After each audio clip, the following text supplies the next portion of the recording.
परम पिता परमात्मा पूर्ण ब्रह्म सारी सृष्टि के रचनहार कबीर देव कबीर परमेश्वर जी की असीम रजा से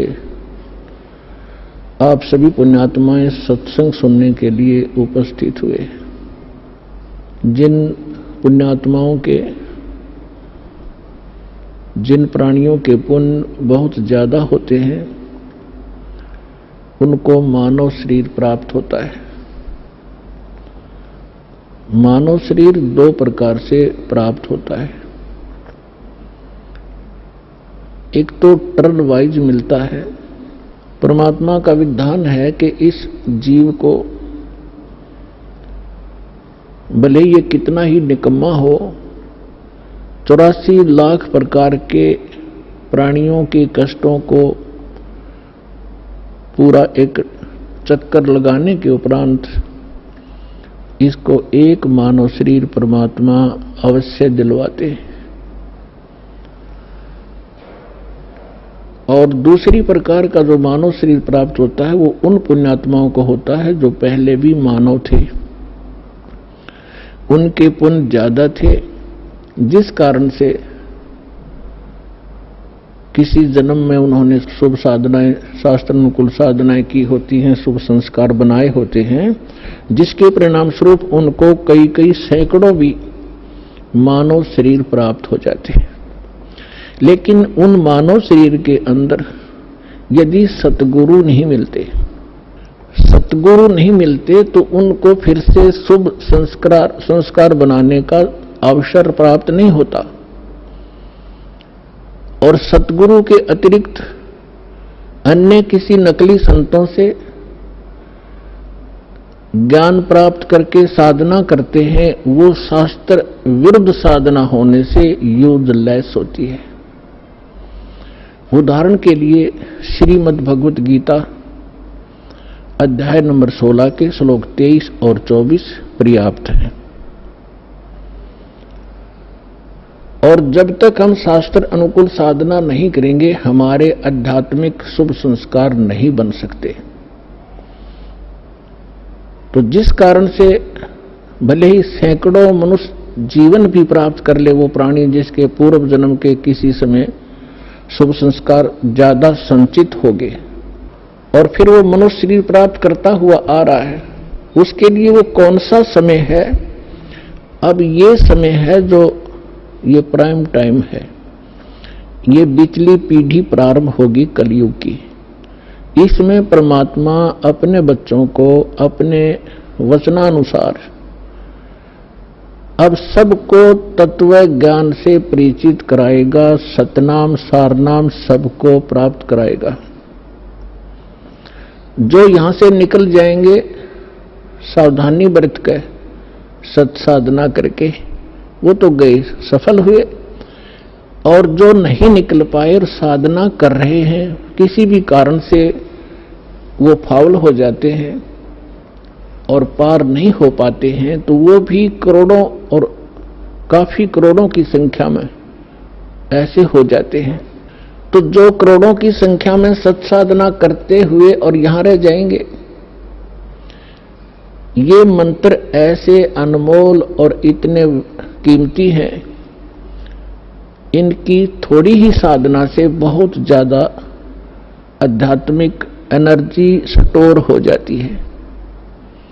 सतनाम के विषय में सूक्ष्म वेद में कहा है, सतनाम पालड़े रंग होरी हो, 14 लोक चढ़ावे राम रंग होरी हो, 3 लोक पास अंग धुर रंग होरी हो, तो ना तुले तुलाया राम रंग होरी हो। जैसे हम यहाँ के त्योहार मनाते हैं, होली मीन खुशी से हम एक दूसरे के साथ रंग उछालते हैं, तो परमात्मा कहते हैं ये होली जो आप मनाते हो ये नकली है, ये काल प्रेरित है। एक व्यक्ति का युवा पुत्र मर गया होली से 2 दिन पहले, ना वो स्वयं होली मना पा रहा है, ना उसके रिलेटिव और ना उसके मोहल्ले वाले। तो अब कहाँ गई वो होली? जिसको इतना इंपॉर्टेंट त्योहार मान रहे थे। तो परमात्मा और उससे परिचित संत कहते हैं कि इस नकली सांग में, इस नकली स्थान पर आप ये नाचा गाई करते हो, आपने भांग पी रखी है, नशे में बकवाद कर रहे हो। इस भांग का नशा, काल की माया का नशा अज्ञानता में प्रेरित होकर कर रहे हो। यहाँ एक पलक में ना जाने के बिजली गिर जा, ऐसे लोक में तुम खुशी मना रहे हो। या तो जब आपको ज्ञान होगा, आंखों से आंसू नहीं सूखेंगे, हम के कष्ट उठा रहे हैं और आगे क्या जुल्म होगा हमारे साथ। तो असली होरी राम नाम की होरी है। या खेलो, दिन रात खेलो, रात खेलो दिन खेलो, सुमन करो दिन रात इस राम नाम की होरी से, इस रंग को बखेरो। तो क्या कहते हैं कि सतनाम जो 2 अक्षर का मंत्र है, जिसमें एक ओम है, एक तत् है, और ये ऐसा अनमोल मंत्र है, इसकी इतनी कीमत बताई है। यदि विधिवत परम संत अधिकारी संत से प्राप्त करके, अधिकारी आपको बता देता हूं, 21 ब्रह्मांड में, इस विश्व में, इस दास के अतिरिक्त इन तीनों मंत्रों को देने का कोई अधिकारी नहीं है। या गलती ना करियो, बहुत धोखा खा लिया आपने।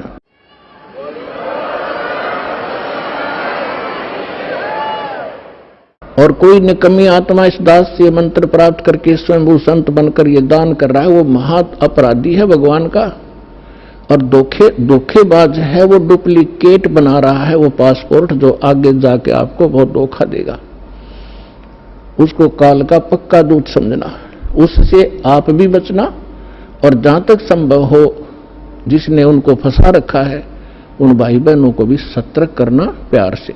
तो क्या बताते हैं, इस सतनाम के 2 अक्षर के मंत्र का श्वास उश्वास से नाम जपना होता है।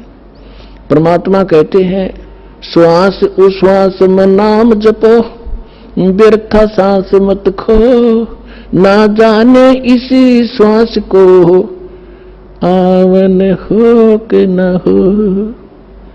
फिर क्या बताते हैं कि ये इतना एक श्वास का एक सतनाम एक भी आपने सुमन कर लिया विधिवत अधिकारी संत से, और बिल्कुल सावधानी से, यानी सिमरन जब करते हो सतनाम का, बाहर जो मंत्र छोड़ते हो उसके ऊपर उसकी अंदर से जो उच्चारण होता है, श्वास के द्वारा महसूस होता है मैं क्या बोल रहा हूं, और बाहर श्वास छोड़ते समय कौन से मंत्र का उच्चारण होता है, उसको अजप्पा जाप कहते हैं। बाहर छोड़ते हैं, उस मंत्र के उच्चारण पर आपकी सुरत और नृत्य लगी रहे, मन लगा रहे। अंदर जौन सा लेते हैं, जो 2 अक्षर में से एक अंदर लेते हैं, उसके ऊपर भी आपका ध्यान रहे। वैसे मतलब नहीं कि हाथ में माला फिरती रहे, सांस चलता रहे और सुमन होता रहे, ये नहीं चलेगा। सुरत नृत्य और पवन, सुरत नृत्य मन पवन, ये चारों पदार्थ एकत्रित करने होते हैं। जब श्वास, पवन माने श्वास से सुमन करते हैं, तो उसके ऊपर हमारा सुरत और नृत्य और मन और श्वास चल ही रहा है, ये पवन, इन चारों को एकत्रित रखना है। तो ऐसे एक सिमरन आपका पूरा हो गया। जल्दी नहीं करे इसमें, ये सहज मार्ग है। कई जल्दी के मारे मन फटाफट खींच दे मीटर सुमरन का, प्यार से करे चाहे थोड़े कर ले, उसकी कीमत होगी। और सिमरन करे ध्यान से, बगैर सुरत नृत्य लगाए कोई सिमरन हो रहा है, वो काम असफल नहीं होगा। तो ऐसे किया हुआ सतनाम का एक सिमरन की कितनी कीमत बताई है पुण्यात्माओं। जिस व्यक्ति ने कभी लाल सुना ना हो, हीरा देखा भी नहीं हो, उसकी कीमत का पता ना हो, सुना भी ना हो, और उसको कोई एक पत्थर दिखावा कि ये एक चमकीला पत्थर जो आपको नजर आ रहा है, ये करोड़ रुपए का है। अब सामने वाले ने कभी ये देखा नहीं, कभी उसका व्यवहार उससे पड़ा नहीं, तो वो मानने या ना मानने पर उसकी कीमत ज्यों की त्यों है। इसी प्रकार इस सिमरन की जो दास आपको दे रहा है, ये हीरे हैं। मोती मुक्ता दर्शत नाही, ये जग है सब अंदरे, दिखत के तो नैन चश्म इनका फेरा मोतिया बंदरे। चारों युग में मेरे संत पुकारे और कूक कहा हम हेल रे, हीरे माणिक मोती बरसे ये जग चुगता ढेल रे। परमात्मा ने कहा कि मैं चारों युगों में आया हूं। सतयुग में सतसुकृत नाम था मेरा, और त्रेता में मुनिंदर, द्वापर में करुणा में, और इस कलयुग में कबीर नाम से मैं आया हूं। तो चारों युगों में मैं आया हूं।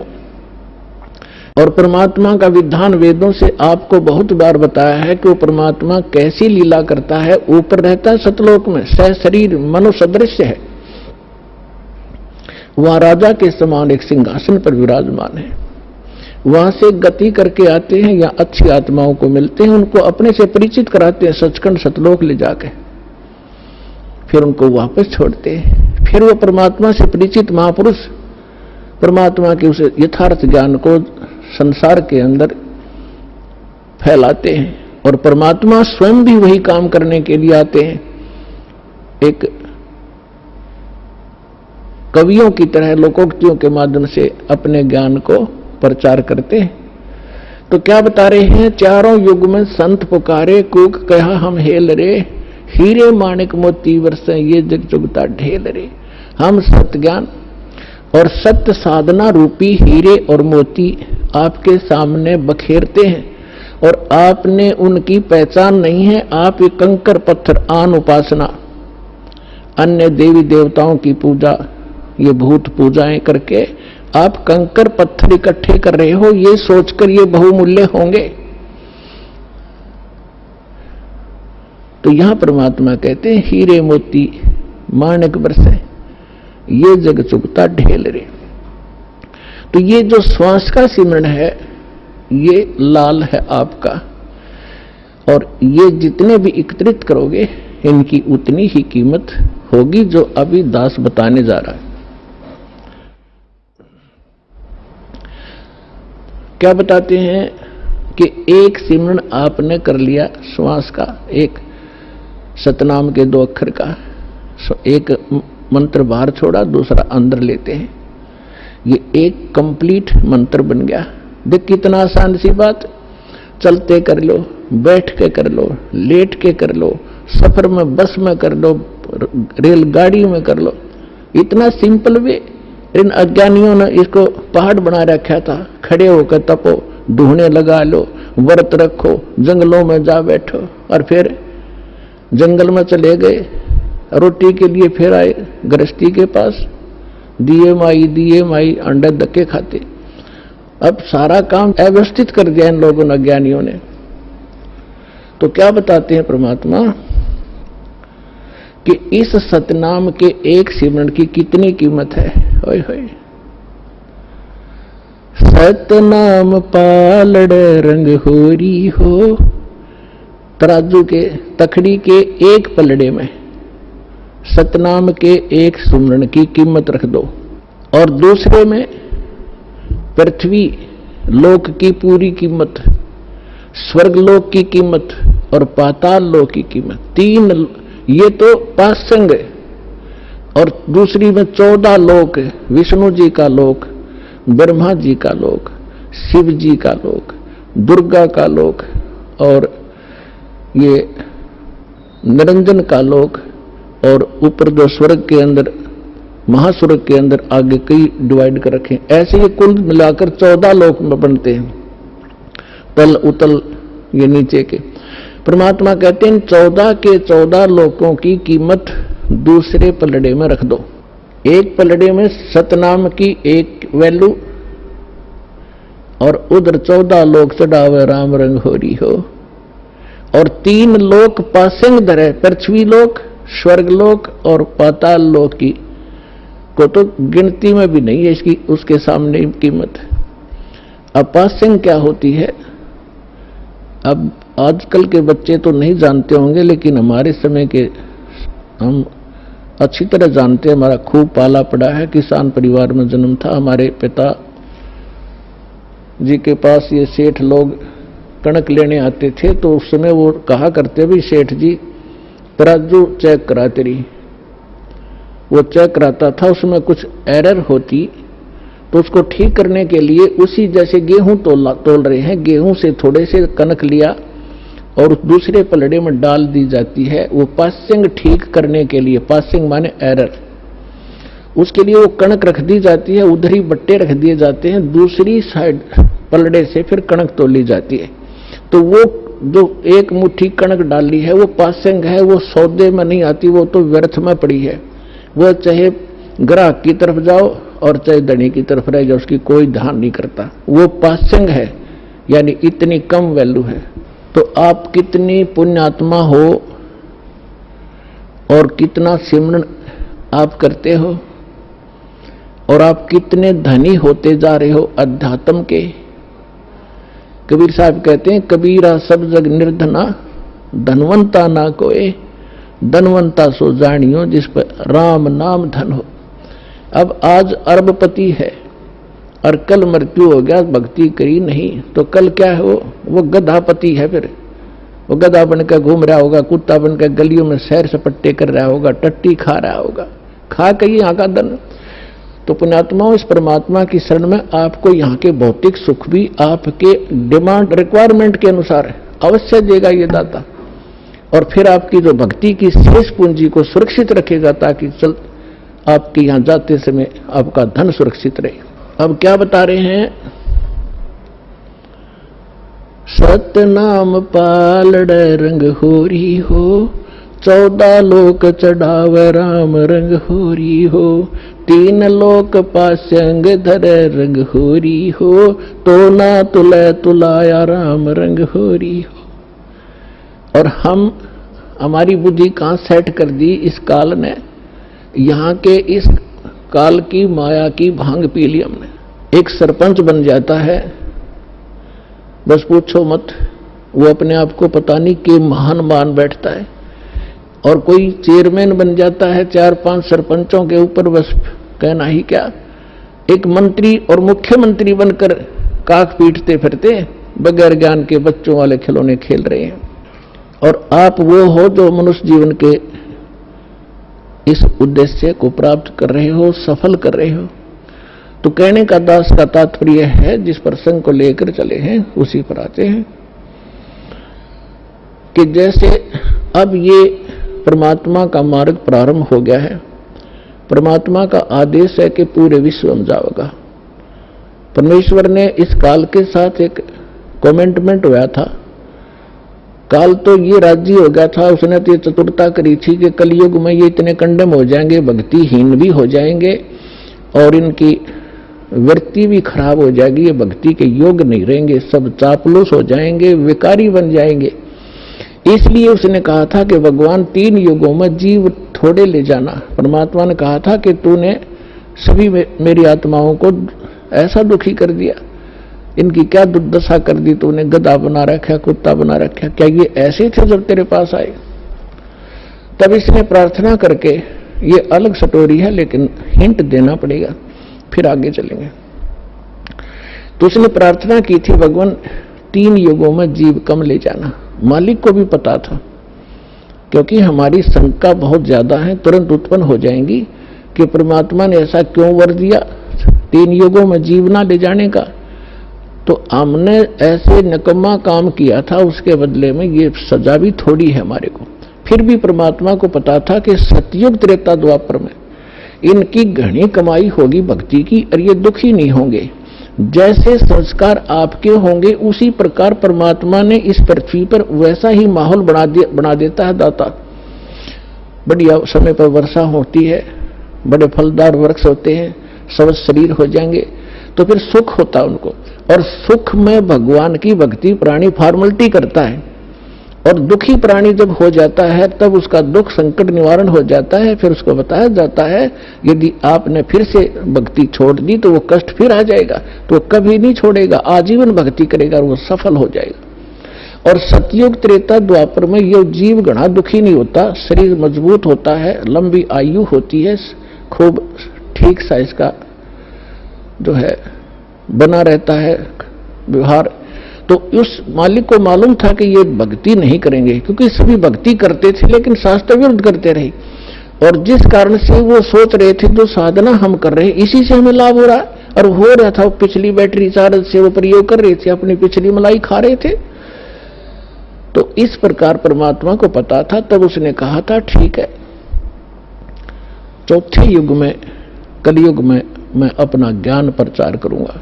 तो काल ने कहा था कि देखो जी, जबरदस्ती ना करना, बलपूर्वक मत ले जाना, आपके ज्ञान को कोई माने, समझे, स्वीकार करे और आपकी भक्ति करे तो वो आपके हों, और जो मेरे ज्ञान को, जो मैं नकली अपने दूत भेजूंगा अपना ज्ञान प्रचार करने के लिए, उनका ज्ञान जो स्वीकार करे तो वो मेरे ही रहे, आप उनको बलपूर्वक न ले जाना। परमात्मा बोला बिल्कुल सही है, जब मेरा ज्ञान ही स्वीकार कोई नहीं करेगा तो खाक जाएगा मेरे लोक में, वो तो वही जाएगा जो मेरा ज्ञान स्वीकार करेगा, मेरी भक्ति ग्रहण करेगा, तब वो जाएगा। तो काल ने, जब परमात्मा ने स्वीकृति दे दी, तब काल ने कहा था कि बेशक, अब परमात्मा आए थे जोग जीत नाम से, कि जाओ जोग जीत संसारा, जीव न माने कहा तुम्हारा, जीव तुम्हारा कहा ना माने, हमरी ओढ़ हो बाद बखाने। फिर कहा था द्वादश पंथ करूं मैं साजा, नाम तुम्हारा ले करूं आवाजा, द्वादश पंथ नाम जो ले ही हमरे मुख में आन समोई, और अनेक पंथ चलाऊं या विद जीवों को भरमाऊं, देवल देव और पितृ धाम पुजवाऊं, और जब ऐसे नकली जब तब सबके मन लाऊं, और जाओ जोग जीत संसारा, जीव न माने कहा तुम्हारा, जीव तुम्हारा कहा ना माने, हमरी ओढ़ हो बाद बखाने। मेरे वकील बन के खड़े हो जाएंगे, तू रामकृष्ण को कैसे भगवान नहीं मानते हो, क्या कर रहे हो। तो परमात्मा ने कहा था कि अब मेरी भी सुन ले दो बात। चौथा युग जब कलयुग आई, तब हम अपना अंश पठाई, काल फंद छूटे डर लोई। जो जितने तू बकवास कर देगा, जितने तू भ्रमित करेगा, बंधन बनाएगा, काल फंद छूटे नर लोई, सकल सृष्टि परवानी कोई।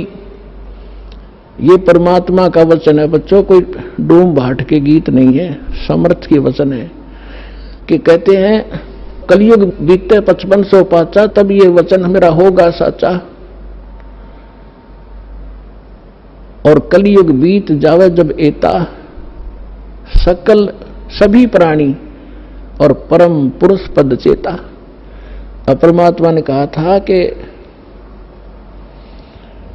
जब चौथा युग कलयुग आएगा तब मैं अपना अंश भेजूंगा, और उस समय काल के सारे फंद, तेरे सारे दाव पेच, ये अज्ञान को काट दिया जाएगा, और सकल सृष्टि उपदेशी होगी, नाम लेवेगी। और फिर कहा था कि जब कलयुग 5505 बीत जाएगा तब मेरा ये वचन सत्य होगा, और उस समय पूरा विश्व उस परमात्मा के उस परम पद का जानकार होगा, उसको पता चले। अभी तो हम स्वर्ग और नरक, स्वर्ग और नरक, कोई व्यक्ति मर गया, नो के स्वर्गवासी हो गया, चाहे जाता हो नरक में, हमने एक कोड वर्ड बना रखा था। तो अभी तक हमने सतलोक और सचखंड का पता ही नहीं था, परमात्मा का परम पद कौन सा है और कहाँ रहता है, कैसा है, कैसे प्राप्त होता है। और ये नकली पंथ चले थे काल के, राधा स्वामी पंथ और कबीर पंथ, जो 12 पंथ है कबीर जी के नाम से चला रखे, सारे नकली और काल के प्रेरित हैं। इनमें ना सत्य ज्ञान है, ना सत्य साधना है। तो अंडरस्टूड है, जानना ज्ञान सत्य है, ना वहां नाम साधना सत्य है, तो क्या है वो तो खोखा है, नकली है, डुप्लीकेट सारे।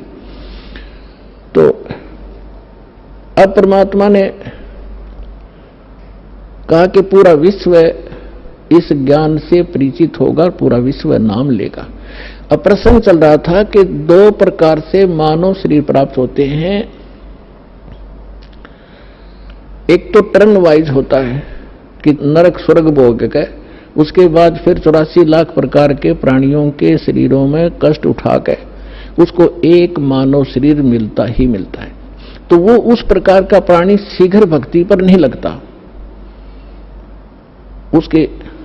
उसके अंदर एक ऐसा गुण होता है, अवगुण होता है, वो बहुत ही देर से बहुत समय लगेगा उसमें, लेकिन मालिक की दया, जो दास ने कल उदाहरण दिया था, उस तरीके से उसके ऊपर असर होता है। वो भी तरीका मालिक उन बच्चों के लिए भी अपनाएगा अब।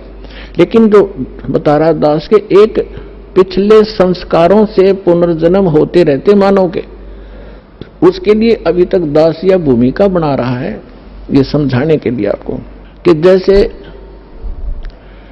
आप जी को प्रथम मंत्र दिया जाता है,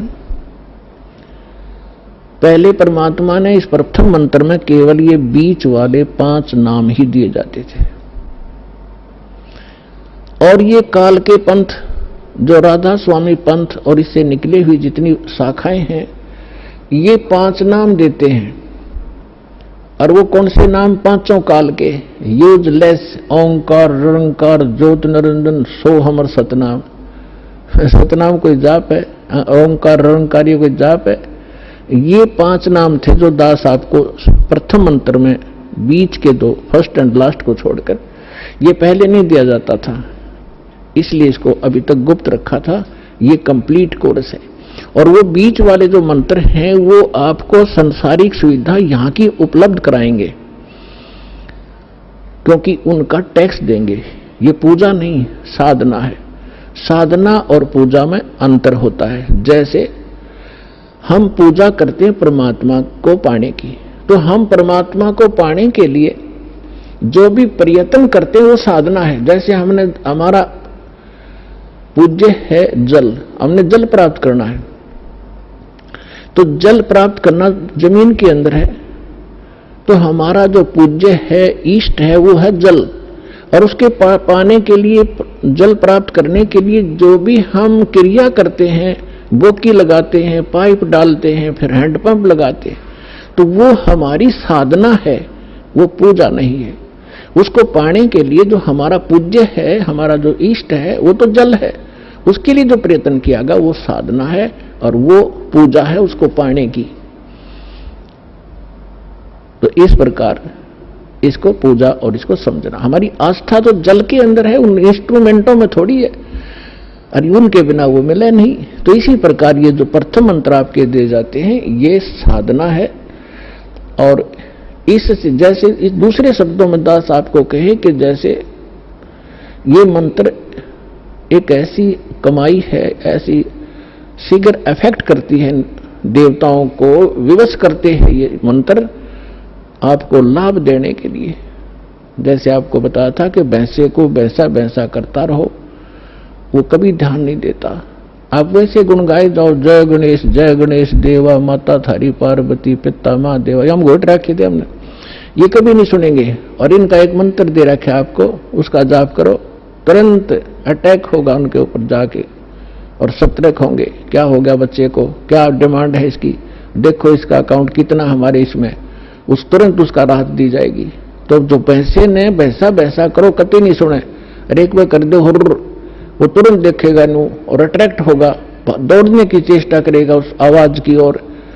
तो परमात्मा ने ये मंत्र हमें दिए थे, लेकिन बीच में काल के दूता ने इस कबीर पंथ का जहां स्टार्ट हुआ था दामा खेड़ा वालों से, तो 5वीं पीढ़ी तक ये 5 मंत्र चले थे। उसके बाद 6ठी पीढ़ी में दामा खेड़ा वालों के जो महंत था वो एक टकसारी नाम का इसी कबीर पंथ की ब्रांच बन गई थी नकली। उसने भ्रमित कर दिया कि तुम बात करते हो सतलोक की और सचखंड और सतपुरुष की और पूजा कर रहे हो तुम देवी देवताओं की, ये कहे कि भक्ति है तुम्हारी। तो भ्रमित हो गया, उसको ज्ञान नहीं था, छठा पीढ़ी वाला था। उसके बाद फिर उन्होंने एक शब्द सिलेक्ट कर लिया जो कबीर सागर में लिखा है, अजर नाम, अमीर नाम, पाताले सब सिंधु नाम, यही हंस का काम। ये कोई मंत्र है?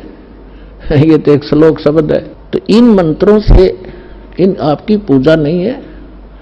पूजा हमारा कबीर देव पूज्य है, उसको प्राप्त करना, सतलोक हमारा प्राप्त करना उद्देश्य है। और ये साधनाएं हैं, ये इंस्ट्रूमेंट हैं, ये प्रयोग करने ही करने पड़ेंगे। अब उसके बाद जो सतनाम आपको दिया जाता है, सतनाम के अंदर एकाध सिरफिरा जो विशेषकर वो व्यक्ति भ्रमित होता है जिसके कर्म घड़े बिगड़ जाते हैं, जो 100, 200, 1000, 2000 व्यक्तियों को भ्रमित करके उनको अपने पीछे लगाकर गुरु बन बैठता है। अब क्या बन गई, परमात्मा की दया हो रही है, हमारे जो बच्चे शिष्य बनते हैं, जो पहले अन्य इन गुरुओं के पास थे, अब बच्चे को बालक थोड़े ही एजुकेटेड है, दास ऐसे ढंग से ज्ञान देता है कि बालक भी समझ जा और प्रमाण देता है, तो उनको समझ में आ रहा है, वो अपने गुरुओं के पास जा रहे हैं। उन गुरुओं से भी कह रहे हैं जी आप भी चलो, आप भी भ्रमित हैं और हमें भी मिसगाइड किया आपने। आपका उद्देश्य तो ठीक था कि हम कुछ मार्गदर्शन करें, लेकिन आपको ही नहीं पता, आप झूठे गाइड बन गए, आप भी चलो। तो जो अच्छी आत्माएं हैं वो आ जाते हैं, दीक्षा भी ले रहे हैं। एक तो ये कह रहा था कि मेरे 20,000 शिष्य हैं, मुझे ये ज्ञान मिला, पहले मैंने ज्ञान गंगा पढ़ा और फिर मैंने अपने शिष्यों से कहा कि तुम भी पढ़ो, देखो इसमें क्या है। तो उन शिष्यों से ने कहा जी इसमें तो अद्वितीय ज्ञान है। तो मैंने कहा कि जाओ तुम दीक्षा लेकर आओ।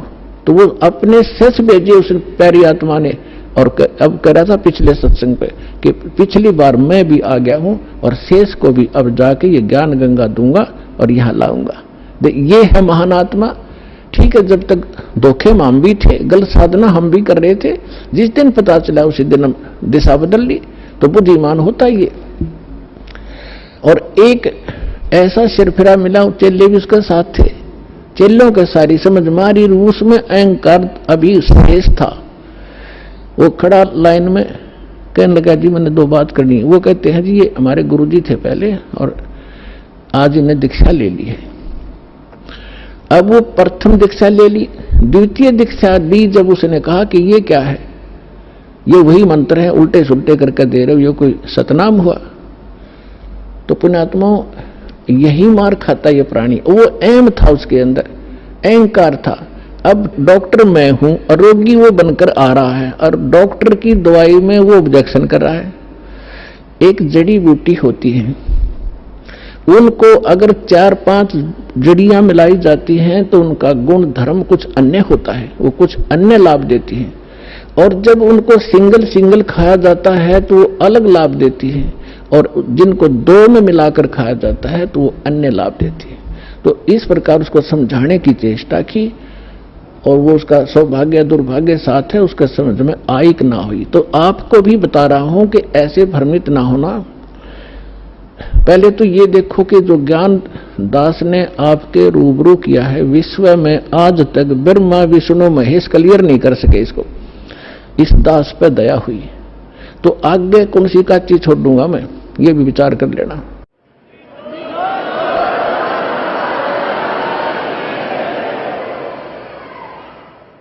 और फिर ये साथ साथ एक पॉइंट को क्लियर करने के लिए 6 उदाहरण देता हूं, ऐसे मजबूत जो हलाए नहीं हिल सकते। यही मंत्र किस किस ने जाप किया?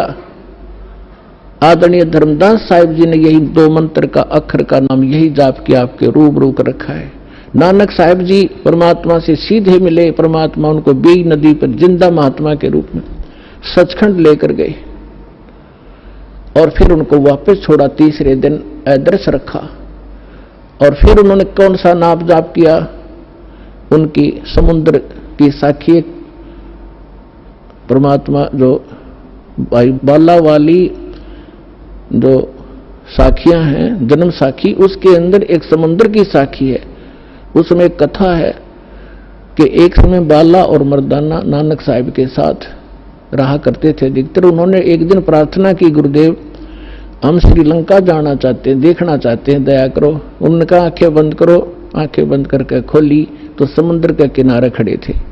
नानक साहिब जी ने कहा कि आओ मेरे साथ साथ समुद्र के ऊपर चलेंगे और वाहेगुरु बोलते रहना। तो ऐसे चल पड़े जैसे थल पर चलते हैं, आगे आगे नानक देव जी, पीछे वो दोनों बच्चे बाला और मर्दाना। तो नानक साहिब जी ने, वैसे तो सिमरन श्वास से करना होता है, उन्होंने जानबूझ कर झटका देना था क्योंकि परमात्मा का सख्त आदेश था, धर्मदास मेरी लाख दुहाई। और ये मूल ज्ञान अभी कई बार जाई, ये सार नाम और सतनाम अभी किसी को देना नहीं तो नकली पंथों के हाथ लग जाएगा। और जब मेरा दास आवेगा वो कैसे भिन्नता बताएगा, ये सारी विचलित हो जाएगी कहानी। हमारा सारा जो है ना काम बिगड़ जाएगा और काल का फिर से दाव लग जाएगा। मेरे बच्चे मुझे पहचान नहीं सकेंगे। तो वो महापुरुष थे, जैसे वेद में लिखा है कि दृढ़ भक्त को मिलते हैं, वो आकर के अपना ज्ञान देते हैं। तो दृढ़ भक्त थे नानक साहब जैसे, उन्होंने कभी किसी सिख को ये नाम नहीं दिया सतनाम, बल्कि सख्त एक ऐसा झटका दे दिया कि सब घबरा गए कि इस मंत्र को छूना नहीं है। नानक साहब जी ने उच्चारण करके ये 2 अक्षर का मंत्र जाप करना शुरू कर दिया। मर्दाना ने सोचा कि गुरुजी तो सतनाम जाप कर रहे हैं 2 अक्षर का, जिसमें एक ओम है, एक तत् है, तो क्यों ना मैं भी जाप करूं। मर्दाना फिर वो 2 अक्षर का मंत्र जाप करने लगा, तो वो लगा डूबने। नानक साहब जी ने देखा, तब नानक जी ने कहा कि भाई तो वो ये जाप कर जो मैंने तेरे को बोला है, ये मंत्र मत कर। तो फिर वो वाहिगुरु कहने लगा, फिर ठीक हो गया। कहने का भाव ये है कि नानक जी तो वो 2 अक्षर का नाम जाप कर रहे थे और शिष्य को मना किया। क्यों किया? वो परमात्मा के प्यारे बच्चे थे, उनको मालूम था कि यदि आज ये डिस्क्लोज हो गया तो बट्ठा बैठ जाएगा। आज तक किसी सिख को इस सतनाम की भनक भी नहीं है, ना वो ग्रंथ साहिब में रखा, अलग अलग स्थानों पर रख दिया, लेकिन सीधा नहीं रखा, और वहां से प्रमाणित हो गया। और इसके साथ साथ आदरणीय गरीबदास साहिब जी को परमात्मा मिले, गांव छुड़ानी, जिला झज्जर, हरियाणा में, खेतों में 10 वर्ष के थे, सचखंड लेकर गए और फिर बहुत काफी समय 8-10 घंटे ऊपर रखा परमात्मा के बच्चे को, फिर वापस छोड़ा। उसने परमात्मा से परिचित होकर अपनी अमृतवाणी में दास उसी गरीबदास पंथ से आगे बढ़ा है। उसमें गरीबदास पंथ में यह मंत्र नहीं है सतनाम का, और में बकवास करते हैं, ओम भागवते वासुदेव नमः, कोई करता है, कोई कुछ करता है, कोई सतगुरु, ये मंत्र नहीं है। और ग्रंथ साहिब गरीबदास जी के ग्रंथ साहिब के अंदर प्रमाणित है ये मंत्र। ऐसे ही नामदेव जी को परमात्मा मिले थे, उसको भी यही मंत्र दिया था 2 अक्षर का। पहले वो अकेला ओम नाम जाप करते थे, फिर उनको समझाया कि ओम तो ब्रह्म तक का जाप है, ये तो असंख्य जन्म तक जाप कर लिया आपने, और यहीं भटकते रहते हो, ब्रह्म लोक में चले जाते हो, वहां से फिर वापस आ जाते हो। नामा छिपा ओम तारी, पीछे सोहम भेद विचारी, सार शब्द पाया जद लोई, आवागवन बोर ना होई। तो कहने का भाव ये है दास का कि ये मंत्र जो है, इस भ्रमणा में ना रहना। अब बड़ी बनाई बात ने बिगाड़ियो मत, मुश्किल से सिरे चढ़ी है यह कहानी। कितने संकट झेलने पड़े हैं, दास ने जेल तक जाना पड़ा, झूठे मुकदमों को फेस कर रहे हैं। कोई बात नहीं, परमात्मा हमारे साथ है। हमारा एक बार ज्ञान निखार हो जा, फिर चाहे फांसी दे दियो मेरा, एक बार परमात्मा का ज्ञान उसके बच्चों तक पहुंच जा।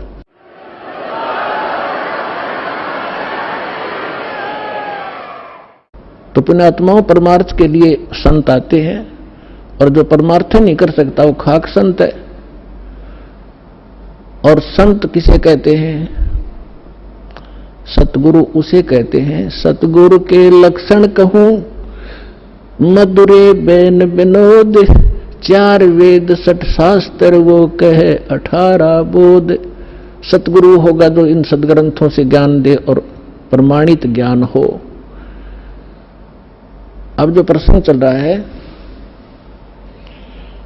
कि जैसे अब आप जी नियमित रहे, अब आपको कुछ दिन समस्या रहेगी, क्योंकि अभी हमारे इस ज्ञान का प्रकाश कम हुआ है। घर घर के अंदर विरोध है, गांव गांव में विरोध है, समाज के अंदर विरोध है, क्योंकि जगत और भगत के क्रियाओं में और विचारों में सदा से भिन्नता रही है। और इसीलिए कहा है कि जगत और भगत का आपस में विरोध रहा ही है, और ये रहेगा भी। जब तक जगत को आप जैसा ज्ञान नहीं होगा तो वो विरोध करेंगे ही करेंगे, स्वाभाविक है, उनको अच्छा सा नहीं लगता। जैसे यहाँ पहली बार कोई व्यक्ति आता है और दूसरा आके प्रणाम करता है, वो खड़ा खड़ा देखता रहता है, ये क्या कर रहे हैं यहाँ पर, उसको अच्छा सा नहीं लगता, क्योंकि वो तो अहंकार में कोई छोटी मोटी पोस्ट हो तो उसने तो भारी बात हो जाती है, कैसे लंबा लेटूं। ये होता उनमें जो भक्तिहीन होते पिछले जन्म के, और पिछले जन्म के भक्ति युक्त प्राणी होते हैं, चाहे कितना बड़ा अधिकारी हो तुरंत समर्पित हो जाता है। वो पिछले संस्कार उसको अपने आप झुका देते हैं। उदाहरण के लिए जैसे सरसों आपने देखा होगा, सरसों जब तक उसकी फलियों में दाने नहीं होते, यानी उसकी कीमती नहीं होती, तब तक वो ऐसे खड़ी रहती है, और जो जो वो पकती चली जाती हैं और वो उनमें वो कीमती बनती जाती है, उनकी वैल्यू बनती है, वो झुकना शुरू कर देती है और इतनी झुक जाती है कि जमीन को छूने की चेष्टा करती है, क्योंकि ईव उनकी कीमत बन गई, वो कीमती हो गए, उनके अंदर वो शक्ति आ गई, वो कीमत बन गई। और जब तक वो यूजलेस थी, वो न्यों खड़ी थी आकड़ी ऊपर ने। तो इसी प्रकार जो पूर्व जन्म के भक्ति युक्त होते हैं, उनका स्वभाव होता झुकने का, वो खड़े रह ही नहीं सकते। उनके अंदर पिछली भक्ति इतनी जबरदस्त होती है। और जो भक्तिहीन होते हैं वो आकड़े रहा आकड़ों, लेकिन उनमें भी भक्ति बन जाएगी। सत्संग सुनेंगे, भगवान की अमृत वाणी सुनने मात्र से संस्कार शुरू हो जाते हैं। चाहे वो घर पर सुन रहा है मालिक दास के वचन, किसी टीवी पे, या अपने किसी इस सिम के अंदर या इस चिप के अंदर से जो सत्संग सुनते हैं, वो भी संस्कार भरने शुरू हो जाते हैं, उसमें वजन बनना शुरू हो जाता है। फिर धीरे धीरे यहाँ भी आता है, फिर सत्संग सुनता है, यहाँ जो है प्रणाम करता है, फिर उसके अंदर वो भक्ति संग्रहित होकर अपने आप झुकना उसका स्वभाव बन जाएगा। फिर उसको बुरा लगेगा तो झुका नहीं का, प्रणाम नहीं करेगा तो उसको रुका ही नहीं जा। तो जो प्रसंग चल रहा है कि अब ये बिचली पीठी चल रही है, और इसमें क्योंकि सत्संग एक सामूहिक तौर से सब विचार व्यक्त किए जाते हैं, ये एक सामूहिक लेक्चर है जिसमें प्रथम कक्षा के बच्चे भी होते हैं जो पहली बार आए हैं, कुछ ऐसे भी होते हैं जो वैसे ही सत्संग श्रवण करने के लिए भी आए हैं, कुछ ने आज ही उपदेश लिया है, कुछ 2 वर्ष के हो गए, कोई 4 बार आए हैं, कोई पुराने भक्त हैं। तो सभी के अनुकूल इस सत्संग के माध्यम से ही संदेश दिया जाता है, और उनको जिसको जहां कोई त्रुटि होती है ये वचन वही काम करते हैं। जैसे आपको कोई बीमारी रोग है, इंजेक्शन कुल्ले पर लगाएंगे, वो उसी दर्द पर जाकर काम करेगा जो रोग होगा। इसी प्रकार कोई रोग की टेबलेट है मुख से खाई जाती है, वो अपने आप वहां काम करेगी जहां वो रोग है। तो इसी प्रकार ये सत्संग सामूहिक तौर से सबके ऊपर बिखेरा जाता है, और जिस सत्र का जो भक्त होता है उसको उसी सत्र का ज्ञान उसके लिए अनिवार्य होता है, और उससे फिर वो प्रेरित होता है, फिर संभल जाता है, कोई त्रुटि भी उससे हो जाती है। तो इसलिए इस सामूहिक तौर से सभी फाउल पॉइंट भी बताए जाते हैं कि यहाँ आप मार खाते रहे हो और ये समस्या आ जाती है। तो दास तो कह रहा था कि अभी आपको कुछ परेशानियां आएंगी, और आ भी रही हैं, और फिर भी आप संघर्ष कर रहे हो समाज के साथ, क्योंकि आपको ज्ञान सही प्राप्त हो गया और आपको सुख भी मिल रहा है, और समाज अभी इस ज्ञान से अपरिचित है। तो अभी कुछ दिन और थोड़ी सी समस्या आपको रहेगी, फिर जो पूरे विश्व में यह ज्ञान फैल जाएगा, सब आपके साथी हो जाएंगे।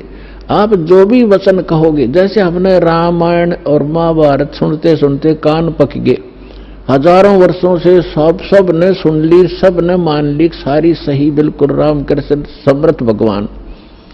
अब कोई भी कितना खड़ा होकर कोई कहा करता कृष्ण जी ने न्यू कर दिया, सारे नाड़े लाया करते, हाँ जी बस ये समर्थ शक्ति है, सर्वशक्तिमान है, हाँ जी। अब कहते हैं झूठ को 100 बार सुन ले वह सत्य लगने लग जाती है, और हमने सुन रखी थी लाखों बार, तो वो एक रस हो गया था, कोई ऑब्जेक्शन नहीं रहा। अब ये सच्चाई भी ऐसे ही दास बार बार रह कर सुनाओगा, तो ये सच्चाई भी आपको एक दिन सबने स्वीकार करनी पड़ेगी, और सभी ऐसे ही गर्दन हिलाया करेंगे, बिल्कुल सही, यही है ज्ञान और ज्ञान ही नहीं, और यही कबीर है भगवान और भगवान ही नहीं, इस ज्ञान से ही होगा। तो इस प्रकार अभी आपको प्रॉब्लम रहेगी और संघर्ष करो। ये तो आजादी की सी लड़ाई समझ लेना, लेकिन हमारी लड़ाई हथियारों की नहीं, ज्ञान के शस्त्र से हमने लड़ना है। कबीर साहब का ज्ञान ऐसा है, कहते हैं और ज्ञान सब ज्ञानड़ी, कबीर ज्ञान सो ज्ञान, और जैसे घोड़ा तोब का करता चला मैदान तो कर दिया। शंकराचार्य हमने निमंत्रण उनको दे लिया, कहा जाओ जी चर्चा करो, कुछ हमारी त्रुटि हमें बताओ, आपकी हम बतावांगे, उसको एक समाज को एक दिशा दे दें। लेकिन कुछ भी रहा हो, चाहे वो अपने आप को गण्याडी मान रहे होंगे, बाकी जावा रामपाल का कोई अस्तित्व नहीं है, लेकिन फिर भी गरीब के पास भी आ जाना चाहिए बड़े आदमियों ने, जो आमंत्रित करता है। दूसरी बात यह है कि उनके पास कख नहीं, उनको सारा पता लग चुका है, क्योंकि पुण्यात्माओं आज इतना सेंसिटिव मीडिया है, एक वचन भी दास ने इस पूरे सत्संग में गलत बोल दिया होता, ये बवंडर बना देते। और आज मैं सीधा छाती में मार रहा हूं इनके सच्चाई को, और कोई चसक नहीं रहा, इतना वजन है सच्चाई के अंदर। तो वो यहां नहीं आए, दुर्भाग्य था हमारा, बहुत इंतजार की उनकी, लेकिन परमात्मा ने दया करी, इस साधना चैनल वाले पर न्यारी रजा कर दी दाता ने। इसने अपनी टीम भेज के और सबसे उनके इंटरव्यू ले लिए, खुश होकर दे दिए, धोती सी मन्नत धो दी उनकी, यहां पर दिखा दिया किसे शंकराचार्य है किसे आचार्य है। तो पुण्यात्माओं, कहने का भाव यह है कि जब तक ये पूरे विश्व में एक रस नहीं होगा तब तक थोड़ा सा विरोध बना रहेगा, और उसमें आपने घना सावधान रहना पड़ेगा कि आपका नाम खंडित ना हो। वैल्यू है, कहते हैं परमात्मा कहते हैं, जैसे माता गर्भ को रखे यतन बनाए, और ठेस लगे तो छन हो तेरी, ऐसे भक्ति जाए। अब भक्ति का मिलना यह बड़ी कठिन, और मिलने के बाद फिर वो उसको सुरक्षित रखना, वो एक बहुत बड़ी बात है। जब तक परिपक्व नहीं हुई तो फिर फायदा क्या उसका।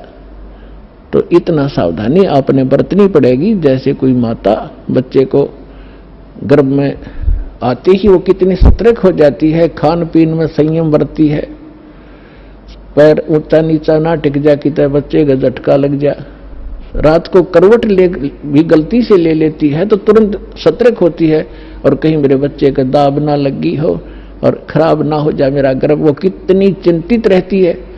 तो आप जी ने इस भक्ति का जो लाल है, इतनी सावधानी से परिपक्व करना पड़ेगा, तब आपको सफलता होगी। इसमें फाउल पॉइंट है, आन उपासना नहीं करनी, संसारिक व्यवहार के जो भी कार्य हैं जो भक्ति परमात्मा की मर्यादा को भंग करते हैं वो नहीं करने, और फिर आप सफल हो जाओगे। तो अभी थोड़ी सी कठिनाई आपको चल रही है, घर घर में विरोध चल रहा है। पति ने नाम ले लिया, पत्नी नहीं मानती, मैं तो सारी पूजा करूंगी, तो कैसे ऐसा क्या कर रहा है। पत्नी ने ले लिया तो पति दुखी करता है।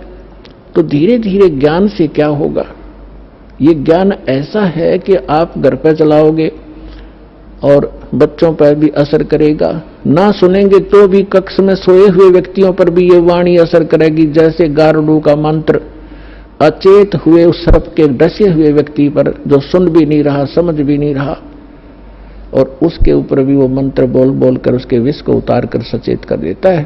और ये तो परमात्मा की वाणी सब सिद्ध है, ये तो अपने पशु पक्षियों के ऊपर भी ये वाणी जा रही है, उनको भी उनके भी पाप डाउन हो रहे हैं। ठीक है, उनके पाप गणे हैं इसलिए पशु योनि मिली, तो वो पाप घटते रहेंगे। जैसे कपड़ा किसी का ज्यादा मैला है, हो गया है, मैल हो गया है, तो वो कई बार साबुन लगाने से स्वच्छ होगा, उज्जवल हो जाएगा, और जिसका थोड़ा मैला है एक दो बार साबुन लगाने से उज्जवल हो जाता है। तो ये साबुन है, परमात्मा का जो ज्ञान है, सत्संग है, वचन है, ये साबुन और जल दोनों का काम करता है। तो धीरे धीरे ये सत्संग जिस घर में चल रहा है, पड़ोसियों तक भी असर होगा आपका, और आपके घर के पशु पक्षियों पर भी इसका प्रभाव पड़ेगा। आपके घर कोई पशु पक्षी भी रह रहा है, उसके ऊपर भी धीरे धीरे उसके अंदर ये वाणी का जो ज्ञान यज्ञ का पुण्य उसमें संग्रहित होगा, और कुछ ऐसे पाप हैं जो ज्ञान यज्ञ से ही खत्म होते और उसका विकल्प ही नहीं है। जैसे कपड़े को पहले थोड़ा मैला है तो जल से धो दिया, साफ हो गया, ज्यादा मैला है तो और भी मैल रहा तो साबुन लगाना पड़ा, और फिर भी कोई दाग दबा रह जाता है तो ड्राई क्लीन से साफ हो जाता है। तो इसी प्रकार ये सभी क्रियाएं हमें अपने अंतःकरण, अपने जीव के ऊपर, आत्मा के ऊपर जो मैल जमा हो गए, उन सभी पापों का नाश करने के लिए ये सारे ही साधन अपनाने पड़ेंगे, मंत्र के जाप भी करने पड़ेंगे, पांचों यज्ञ भी आपने करनी पड़ेंगी, और तब जाकर के आपकी भक्ति सफल होगी। तो इसमें फाउल पॉइंट दास आपको बता रहा है कि ये भ्रमित ना होना। ऐसे कोई व्यक्ति आपके साथ डिस्कस भी करे तो उसको समझाना कि देखो, पहले तो जब हम डॉक्टर के पास जाते हैं तो डॉक्टर की औषधि में हम स्वयं ही विवेचन करते हैं, तो फिर उस डॉक्टर के पास जाने की आवश्यकता ही नहीं कि इसने दवाई ठीक नहीं दी तो कोई और देखो, वहां से लो। तो इसी प्रकार सबसे पहले तो ये देखो, ये ज्ञान आज तक ना किसी ने सुना और ना सुनाया, किसी के पास था ही नहीं। और जिन महापुरुषों के पास था उनको प्रतिबंध कर दिया था, मालिक ने प्रतिज्ञा करा दी थी कि अभी इसको डिस्क्लोज ना करना। तो महापुरुष थे, वो अपनी अमृतवाणी में बोल के सारा कुछ लिख गए, एफिडेविट बना गए, कबीर इज गॉड, ये वो फाइनल कर गए थे वो महापुरुष, जिनके दास बार बार उनके शुभ नाम आपको सुनाता है। और फिर हमारे सदग्रंथ उसी का प्रमाणित करते हैं कि कबीर इज गॉड। तो फिर ये क्लियर हो गया कि आज तक कोई हमें यही निर्णय नहीं करके बताया कि भगवान कौन है और कैसा है। अब जैसे रामकृष्ण को और विष्णु जी को, शंकर जी को भगवान मानने वाले, उनसे अगर हम पूछा करते थे कभी, वो कहता मैं समाधि लगाता हूं, भगवान देखा आपने? भगवान दिखता थोड़ा ही है, वो तो निराकार है। अरे ये विष्णु ब्रह्मा जी की मूर्ति रख रखी, ये क्या फिर? तो हमारा निराधार ज्ञान था, बेसलेस था, हम डामाडोल थे, स्थिर नहीं थे। और इसी प्रकार ये राधा स्वामी किसी ने पूछ लो या किसी महर्षि ने पूछ लो, अभी तक जिनके विचार रहे हैं, परमात्मा तो निराकार है, साकार आता जब रामकृष्ण रूप बन जाता फिर निराकार हो जाता है। तो खाक ज्ञान था इनको। वेद बताते हैं कि परमात्मा सशरीर है, मनुष्य दृश्य है, ऊपर सिंहासन पर विराजमान है और उसके सिर पर मुकुट है। ये तो वेद बताते हैं, राजा की तरह बैठा। और यही वो संत बताते हैं जिनको भगवान ने जिन आंखों देखा वहां पर। तो फिर इसमें कोई डाउट नहीं रहा कि हु इज गॉड और कैसा है वो भगवान। तो ये सारे कंसेप्ट क्लियर इस दास ने करे, आज तक किसी ने नहीं किए।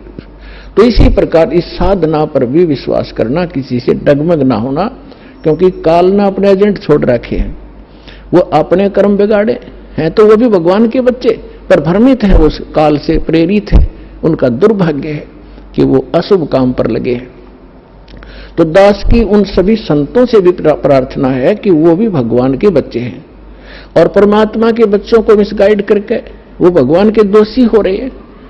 सबसे बड़ा अपराधी इस पृथ्वी पर यदि कोई प्राणी है जो गलत ज्ञान प्रचार करता है, वो भगवान का सबसे बड़ा अपराधी है। और आज देख लो, आज तक इस दास के अतिरिक्त या पहले महापुरुष रहे, उन्होंने जो ज्ञान दिया वो अपने सत्र का दे ही गए, उन्होंने आगे नहीं ये मंत्र वगैरह डिक्लेयर किए, वो बात अलग है। लेकिन वर्तमान में इस दास के अतिरिक्त सभी मिसगाइड किए बैठे, ये संत, मंडलेश्वर, आचार्य और शंकराचार्य। तो ये अपराधी उस परमात्मा के, इनको चाहिए अपना भी कल्याण करावें और सच्चाई से अपने अनुयायियों को भी परिचित होने दे, इनका भी कल्याण हो जाएगा। समय आ गया, ये तो होगा ही होगा। ये कह देंगे तो इनका जो है बड़ी शाबाशी होगी, इनकी इज्जत रह जाएगी। और नहीं तो चलिए तो यहाँ आवेंगे, फिर ये अकेले बैठे रहेंगे वहां पर, रोए जाइए अपने कर्माने। आज कौन ऐसा मूर्ख है जो अपने जीवन को नाश करेगा जब पता लग जाए? तो फिर दूसरी समस्या ये आती है कि गुरु नहीं बदलना चाहिए। कोई बात हुई या एक डॉक्टर से इलाज नहीं होता तो 100 बदलने चाहिए अपनी जान बचाने के लिए। और कबीर साहब कहते हैं, जब लग गुरु मिले नहीं साचा, तब लग गुरु करो 10 पांचा। और झूठे गुरु के पक्ष को तज ना लावे वार, और द्वार ना पावे शब्द का वो भटके वार का वार। और इतना शीघ्र बदल देना चाहिए गुरु को। कबीर साहब कहते हैं कि डूबे थे पर उबरे, गुरु के ज्ञान चमक, और बेहरा देखा जरजरा, उत्तर चले फड़क। पहले बेड़े होया करते थे, फ्लोटिंग लकड़ियों का एक बेड़ा बना लिया। अभी तो नौका तो बहुत बाद में चली है, पहले बेड़ा होया करता था, उसके ऊपर बैठकर दरिया को पार करके अपना कोई काम करने जाते थे, उन बेड़े के ऊपर बैठ के जाया करते। तो वो बेड़े कई बार गल जाते थे, कंडम हो जाते थे। तो जब परमात्मा कहते हैं कि जिस साधना को आप कर रहे हो, जो गुरु की, जिस गुरु के जहाज में आप बैठे हो, उसका जब आपको उसके सामने दूसरा जो बिल्कुल ओके बेड़ा आ गया, नौका समझ लो आप, बेड़ा तो नहीं समझ में होगा। अब एक नौका है जिसमें आप बैठे हो, उसके अंदर सुराख हो गया है और जल उसके अंदर घर कर रहा है, अंदर प्रवेश करना शुरू कर दिया है, और उसके बराबर में दूसरा कोई और सही ओके नौका रख देता है, साथ में खड़ा कर लेता है, और वो कहता है कि भाई तुम डूबोगे, इसमें आ जाओ। अब जिसने गुट्टी सूटी ला रखी होगी, नशा कर रहा होगा, तो ठीक है मौज हो रही है, वो तो डूबेंगे। और जिनको नशा नहीं है और उनको पता लग गया दोनों का डिफरेंस कि ये जल आ रहा है, तुम डूबोगे इसमें, तो वो जिनका नशा नहीं है वो तुरंत एक सेकंड भी ना लावे, तुरंत कूद जाएंगे उसके अंदर। तो यहां परमात्मा कहते हैं डूबे थे पर उबरे, गुरु के ज्ञान चमक और बेड़ा देखा जर्जरा, यानी टूटा फूटा डूबोण वाला, उत्तर चले फड़क फड़क, जैसे पशु कई बार आवाज सुनकर हॉर्न की फड़क को भाग जाता, काफी दूर बहुत स्पीड से भागता एकदम, तो कहते हैं ऐसे कूद गए दूसरे में। तो परमात्मा कहते हैं झूठे गुरु के पक्ष को तजत ना लावार, एक सेकंड के अंदर बदल लेना चाहिए। और पुण्यात्माओं, आज इस विश्व में कोई गुरु नहीं है इस दास के अतिरिक्त। सतगुरु की तो बहुत दूर की बातें हैं, वो गुरु भी नहीं है। तो कबीर साहब कहते हैं, गुरुआ गाम बिगाड़े संतो, गुरुआ गाम बिगाड़े, गुरुआ गाम बिगाड़े संतो, गुरुआ गाम बिगाड़े, ऐसे कर्म जीव कहला दिए, ईव जड़े ना धाड़े। है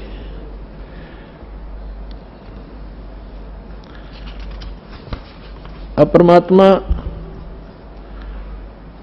रह रहकर अपने उस ज्ञान के माध्यम से हमें बताना चाहते हैं कि गुरुआ गाम बिगाड़े संतो, इन गुरुआ गाम बिगाड़े, इन नकली गुरुओं ने जगह जगह गुरु बने बैठे, और ऐसे कर्म जीव कहला दिए, बहुर झड़े ना झाड़े। अब कोई जो भी पूजा उन्हें चिपका दी, उनका ये कर लो, श्राद्ध निकाल लो, फलाना कर लो, अब वो उनको छोड़ना नहीं चाहते, जबकि सारे शास्त्र विरुद्ध साधनाएं हैं। अब क्या बताते हैं, पाहन को परमेश्वर कहते, या निंदा बड़ी भारी, या को मोकू समझ पड़ी है पूजा दी अगारी, जो हड़का जल भर कहलाए, चरणामृत ठहराए, और जड़ के चरण धोकर दिन ने फिर चेतन को फिर पाए।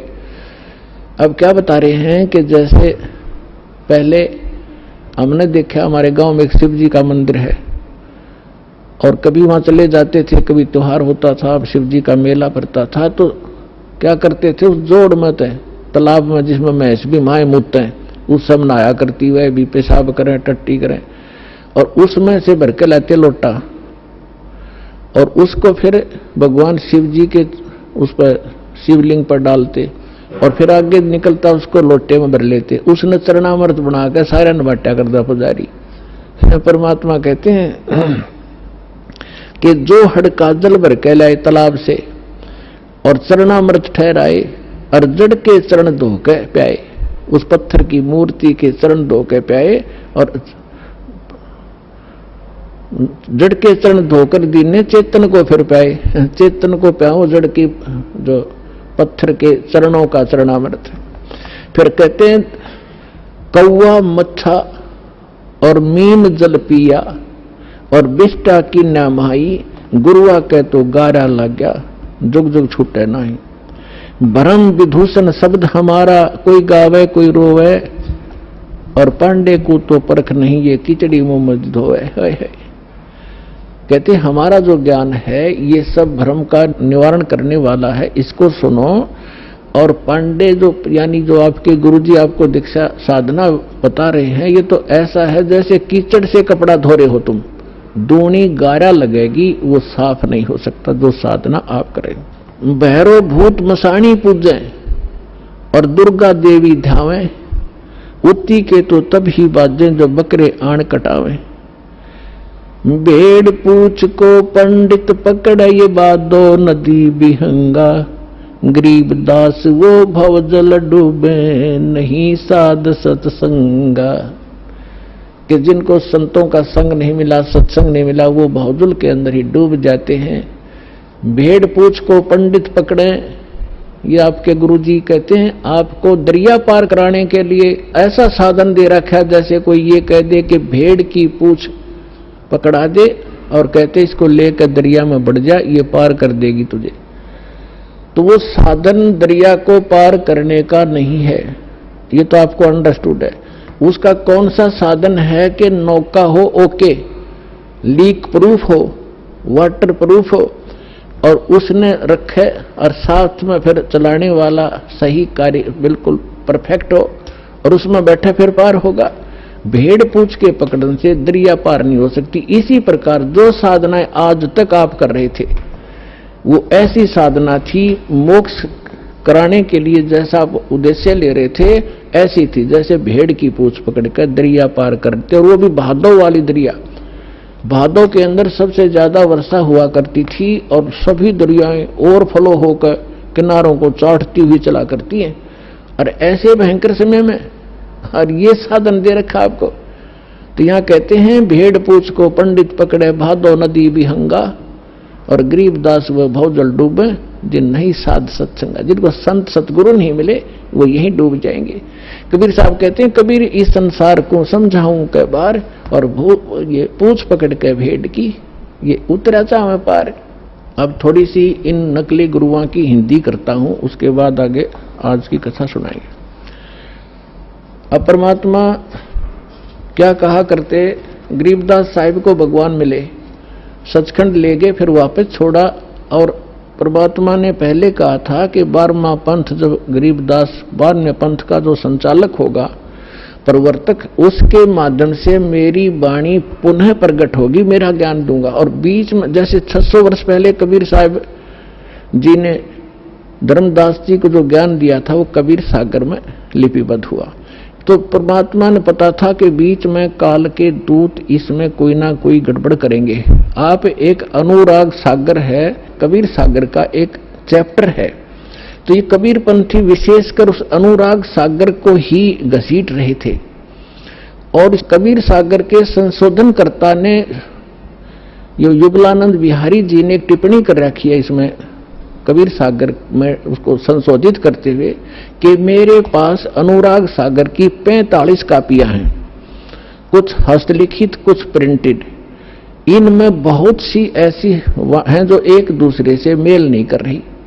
तो इसका क्या मतलब है कि जिसने जैसी भी उचित समझा, अब जिस भी संत ने, जो नकली संत थे काल के दूत, जिन्होंने वो समझ में वाणी नहीं आई वो काट दी, अपने अनुकूल जो वो बकवाद करा करता हुआ लिख दी और उसको आगे प्रिंट हो गया।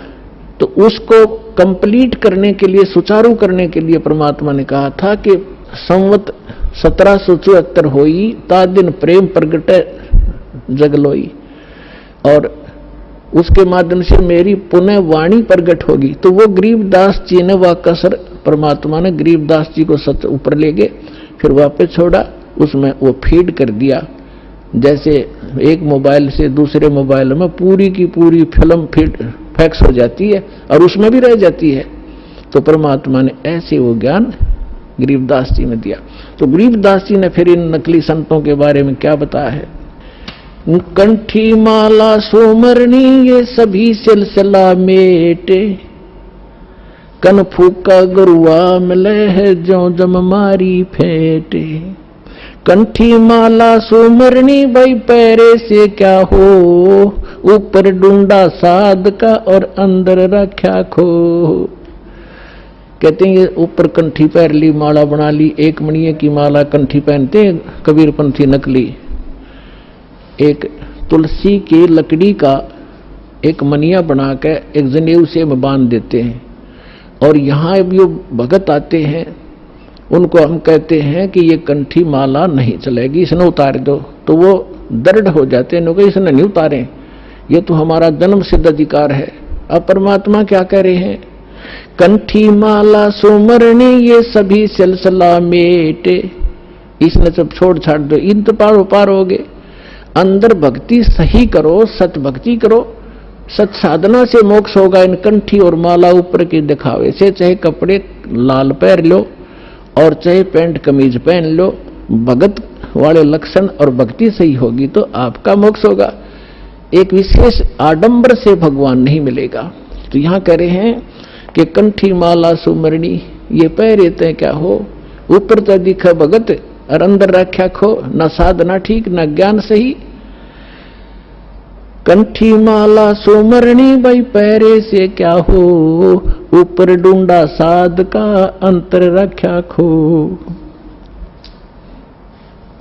कन फूका गुरुआ में लह जाने भाव न भेद, जम के हलकारे फिर ये हाथों में लिए बेद। ओए होए होए, अपनात्मा एक एक वाणी ऐसी अनमोल है महापुरुषों की। कहते हैं कि ये कन फूका गुरुआ मिले, कान में फूक मारनिया और जाने भाव न भेद। और कहते हैं ये काल के हलकारे घूम रहे नकली संत जो वेदों के ज्ञाता माने जाते थे, न कख भी नहीं पता वेदों का। वेद पढ़ने पर भेद न जाने ये बातें पुराण 18, और जड़ को अंधा पत्ते खुआवे भूल सर्जनहारा। अगर इन्होंने वेद पढ़ा होता ये पत्थर पूछते, वेद का ज्ञान होता। तो कहते हैं वेदों ये काल के दूत फिर रहे हैं, वेद को हाथ में लिए लिए। आपने एक नकली महर्षि दयानंद की सारा इतिहास आपके रूबरू कर दिया दास ने, और यो कितना शिखर में चढ़ा रखा था, सिरपद रखा था एक आदमी ने, ऐसा महर्षि नहीं, इस जैसा वेदों का ज्ञाता नहीं। तो ऐसे कहते हैं ये काल के दूत थे, वेदों का नाम ले ज्ञान सारा उल्टा ठोक रखा। तो यहां उसी को प्रमाणित कर रहे हैं कि जम के हिलकारे फिरे ये हाथों में लिए वेद। जहां भी आप महर्षि दयानंद की फोटो देखोगे वेद पहले दर रखे, उसमें चारों जड़ी संठे काले रखा था, लिखे लिखाए भी सना हो जैसे, और कक का पता नहीं उस आदमी ने। तो पुण्यात्माओं आज तक में बिजली गिर रही थी। हम इनको महर्षि मानने चाहिए थे कौन बड़का जैसे ज्ञान के भी। इनका सत्यार प्रकाश आपके दास ने आपके रूबरू किया, जिसको हम सर्वधारीय मान्या करते, और उसमें इतना डंगा बकवाद भर रखी जो एक आम आदमी भी ना लिखे ऐसी बात, तो मूर्ख भी जो उसने लिख रखी। कहते सूर्य पे ऐसे व्यक्ति रहते हैं जैसे यहाँ पर हैं, सारे बाग बगीचे हैं, सारे पदार्थ हैं, बता। वो एक इंसान भी था और महर्षि की पदवी पाएगी। कहते हैं झूठे गुरु बहुत हैं ये अनगन कोट अनंत, सार नाम का भेद बतावे सो सतवादी संत। झूठा गुरु काल है ये फांसी दे अड़ाए, मारत है मैदान में वो छलबल बहुत बनाए। झूठा गुरु काल है ये गुरु का दया स्वरूप, या मैं मीन न मेख है जैसा संवल रूख है। एक एक वाणी का निष्कर्ष देखो पुण्यात्मन। महापुरुष ये थे वो महापुरुष भगवान से प्राप्त ज्ञान, यानी ये तत्व ज्ञान है। कहते हैं झूठा गुरु काल है और गुरु का दया स्वरूप, और या मैं मीन न मेख है जैसे संभल रूख। अब जैसे एक संभल का पेड़ होता है, संभल, और संभल के पेड़ पे ये तोता जो होता है, तोता ये वृक्षों को सिलेक्ट कर लेते हैं कि ये वृक्ष देखते रहते हैं, ताक में रहते हैं कि ये पौधा उगा है, ये पेड़ बनेगा और फिर इसके फल खाऊंगा। तो जो ये संभल का पेड़ जब उगता है बहुत सुंदर पत्ते होते हैं, बड़ा हरा भरा होता है, और बड़ा हो जाता तो इतने बढ़िया फल लगते हैं इसके डोडे, और ऐसा लगता है जैसे बहुत ही स्वादिष्ट पदार्थ होगा, लेकिन उसमें होती है रुई। अब वो तोता ये देखता है कि ये फल पक गया, 12 वर्ष इंतजार किया कि फल खाऊंगा, इस फल यहाँ ये पेड़ घने हो गए वृक्ष इसके संभल के, और जब वो परिपक्व होते हैं जिस उद्देश्य से वो चोंच मारता है उसमें वो पदार्थ ना हो करके रुई उसके मुंह में फंस जाती है, उसने जान बचानी मुश्किल हो जाती है तोते ने। तो यहां परमात्मा कहते तुम जिनको गुरु मान रहे हो, उन पर आश्रित हुए बैठे हो, लास्ट में आपने ऐसे पश्चाताप करना पड़ेगा जैसे उस तोते ने उस संभल के वृक्ष को एक अच्छा फलदार स्वादिष्ट फलदार वृक्ष मान के उस पर आश्रित था, फिर सिर पटक कर रो रहा था। झूठा गुरु काल है ये गुरु का धरा स्वरूप, या मैं मीनन मेख है जैसे संबल रूख है। फिर क्या बताते हैं, कान चिराए क्या हुआ ये कर कंकन मन पाल, मुद्रा पैरें क्या हुआ सिर फोड़ेगा काले। कहते हैं कान चिरानते, कान में मुद्रा पहनते और 36 आडंबर करने से परमात्मा नहीं मिलेगा, और यम के दूत लठ मारेंगे तुम्हें तुम्हारे गिर के। कहते चुंडित मुंडित पकड़ लिए इनसे जम किंकर ना डरता। ये चुंडित कति जटा बड़ा बड़ा को बड़े बड़े राखों ऋषि दिखाई दे, और कति गोटम गोट करा रखा साधुपना दिखाने के लिए। कहते इन यम के दूत ना डरते इन बकवादों से, वो तो सत्य मंत्र जो सच्चा नाम जिसके पास होगा उससे भयभीत होते हैं।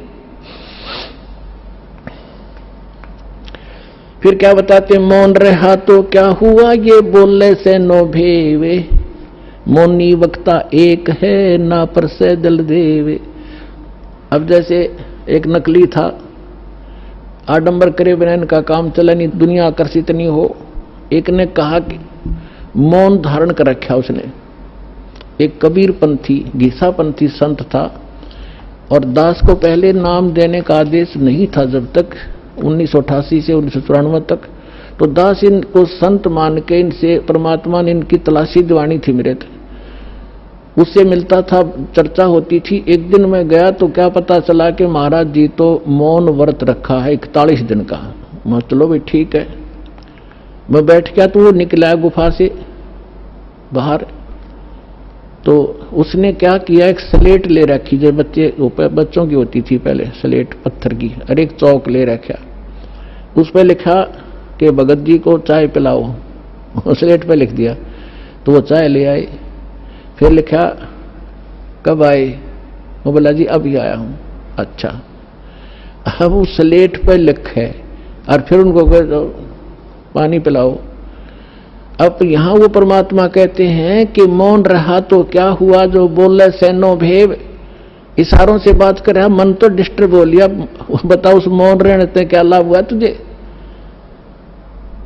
और मौनी वक्ता एक है ना पर सैदल देव, परमात्मा के पाने के लिए ये आडंबर केवल बकवाद मात्र है आपकी, इनसे ये भगवान नहीं मिले। और ये भोली आत्मा इन्हीं से प्रसन्न होते हैं। बाबा जी भाई 41 दिन में, और फिर 41वें दिन उसने वो व्रत खोलना था, समागम हो गया, हजारों आदमी इकट्ठे हो गए, लाखों रुपये उसने मिल गए, हो गया उसका काम पूरा।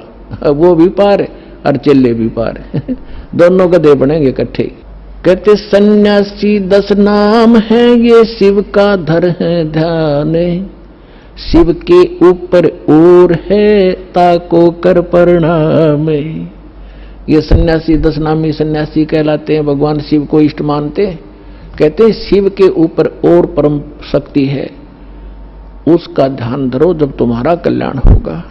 बेखों से भगवान का दूर महल दरबारे, पाखंडी पहुंचे नहीं दे सतगुरु पार उतारे। इन भेखों से बनावटी आडंबरों से परमात्मा का घर बहुत दूर है, और पाखंडी वहां ना जा सकता ना ले जा सकता। सतगुरु दे पार उतार, सतगुरु आपको पार उतारेगा। डंब करें डूंगर चढ़े अंतर झिन्नी झूले, जग जाने बंदगी करें ये बोवे सुलभ भूले। आप देखते होंगे, हमने तो खूब देख रखा है बिटर एक्सपीरियंस है दास का। क्या देखा करते, एक समय ये दास अपनी ड्यूटी पर जा रहा था। दास हरियाणा सिंचाई विभाग के अंदर जूनियर इंजीनियर की पोस्ट पर था, मोटरसाइकिल पे जा रहा था अपनी ड्यूटी पे। तो रास्ते में काफी व्यक्ति इकट्ठे थे।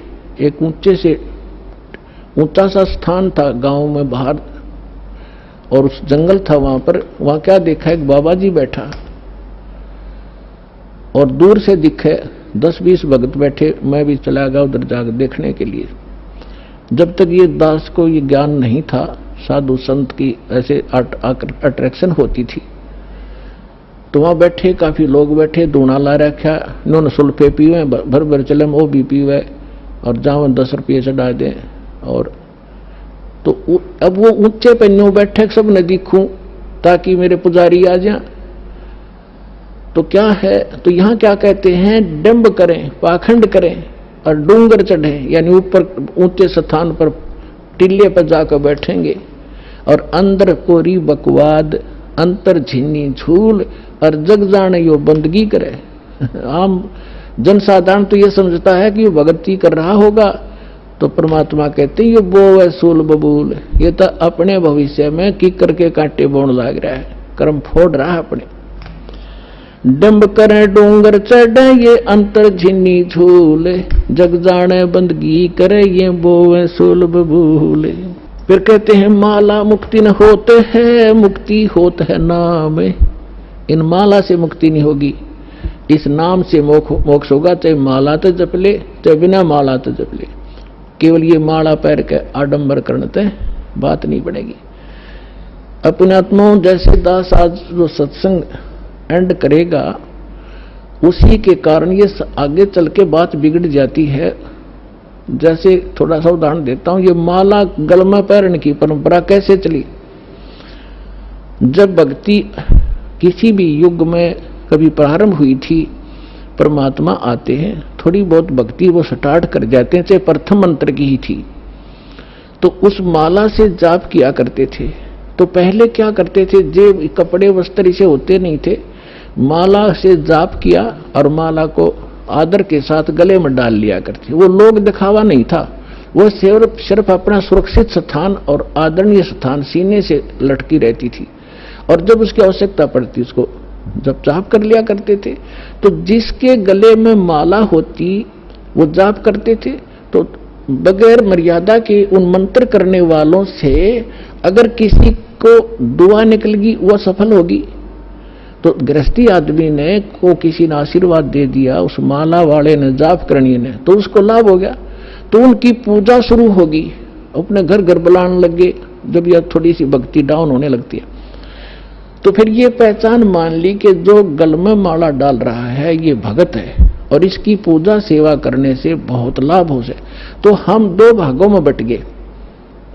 तो जो माला डालने दिखता उसको हम भगत और संत मान लेते, उसकी सेवा करते, चरण धोते और उससे थोड़ा बहुत लाभ उसको मिल जाता। अब कैसे, वो तो ऐसा था जैसे एक किसी ने अपने टायर में हवा भर रखी है और उसमें से लाकर दूसरी ट्यूबर दूसरे के टायर में डालता रहे, तो थोड़ी बहुत आ जाएगी, उसका भी काम ना चला पूरा और उसकी खत्म हो जाएगी।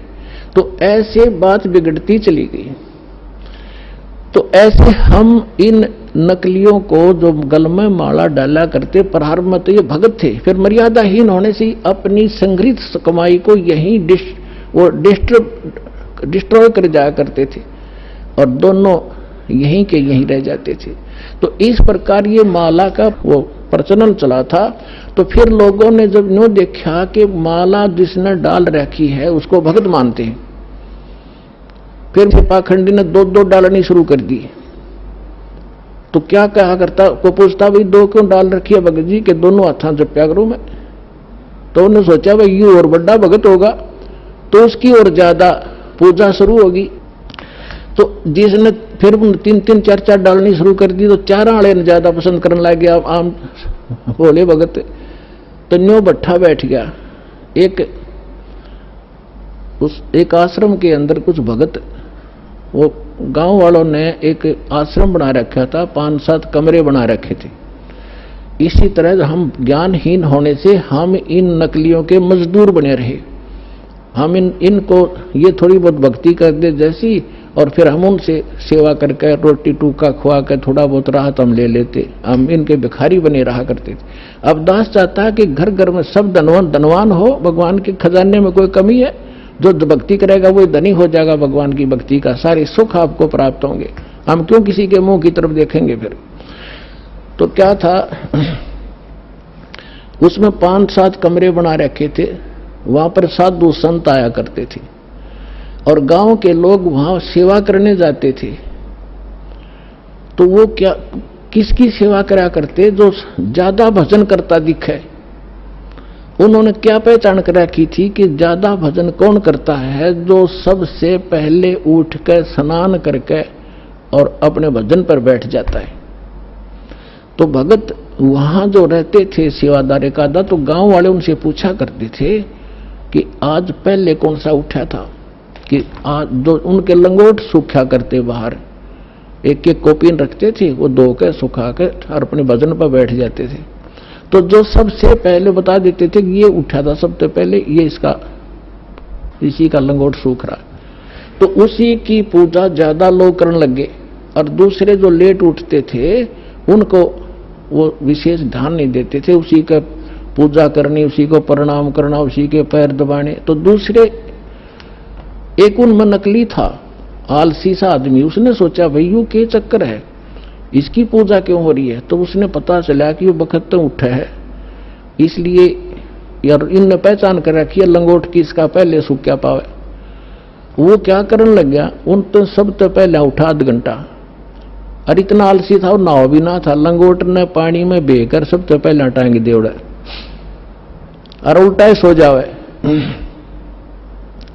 तो वो उन्होंने पूछा भाई ये किसका लंगोट है? कि ये इस महात्मा का है। वो सारे उन सारे ने छोड़ देगा, उस नकली के लाग गए साथ, उस लंगोट की पहचान करके पहले कौन सा उठे रात ने। तो हम न्यो भक्ति का नाश कर लिया। तो यहां परमात्मा कहते हैं माला मुक्ति न होते है, ये मुक्ति होते है नाम। एक अक्षर बाहरा, ये उजड़ भला नगाम। कहते माला मुग्ध गंवारे को, गल में पैरा काठ। दगड़े दो जग के चल्या, लखी न सतगुरु बाटे।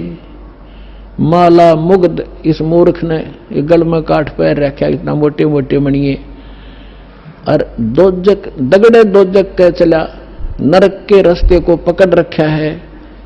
लखी न सतगुरु बाट, यानी सतगुरु के मार्ग का इसको पता नहीं चला। मूंड मुंडावे मूर्खा, ये कर हैं घोट में घोटे। बार भेख बनावे ही, अंदर गिन अनगिन खोटे। ये मूंड मुंडावे मूर्खा, यानी उस तरह फिरा लेते हैं, कचकोला कोरा कटवा लेते हैं।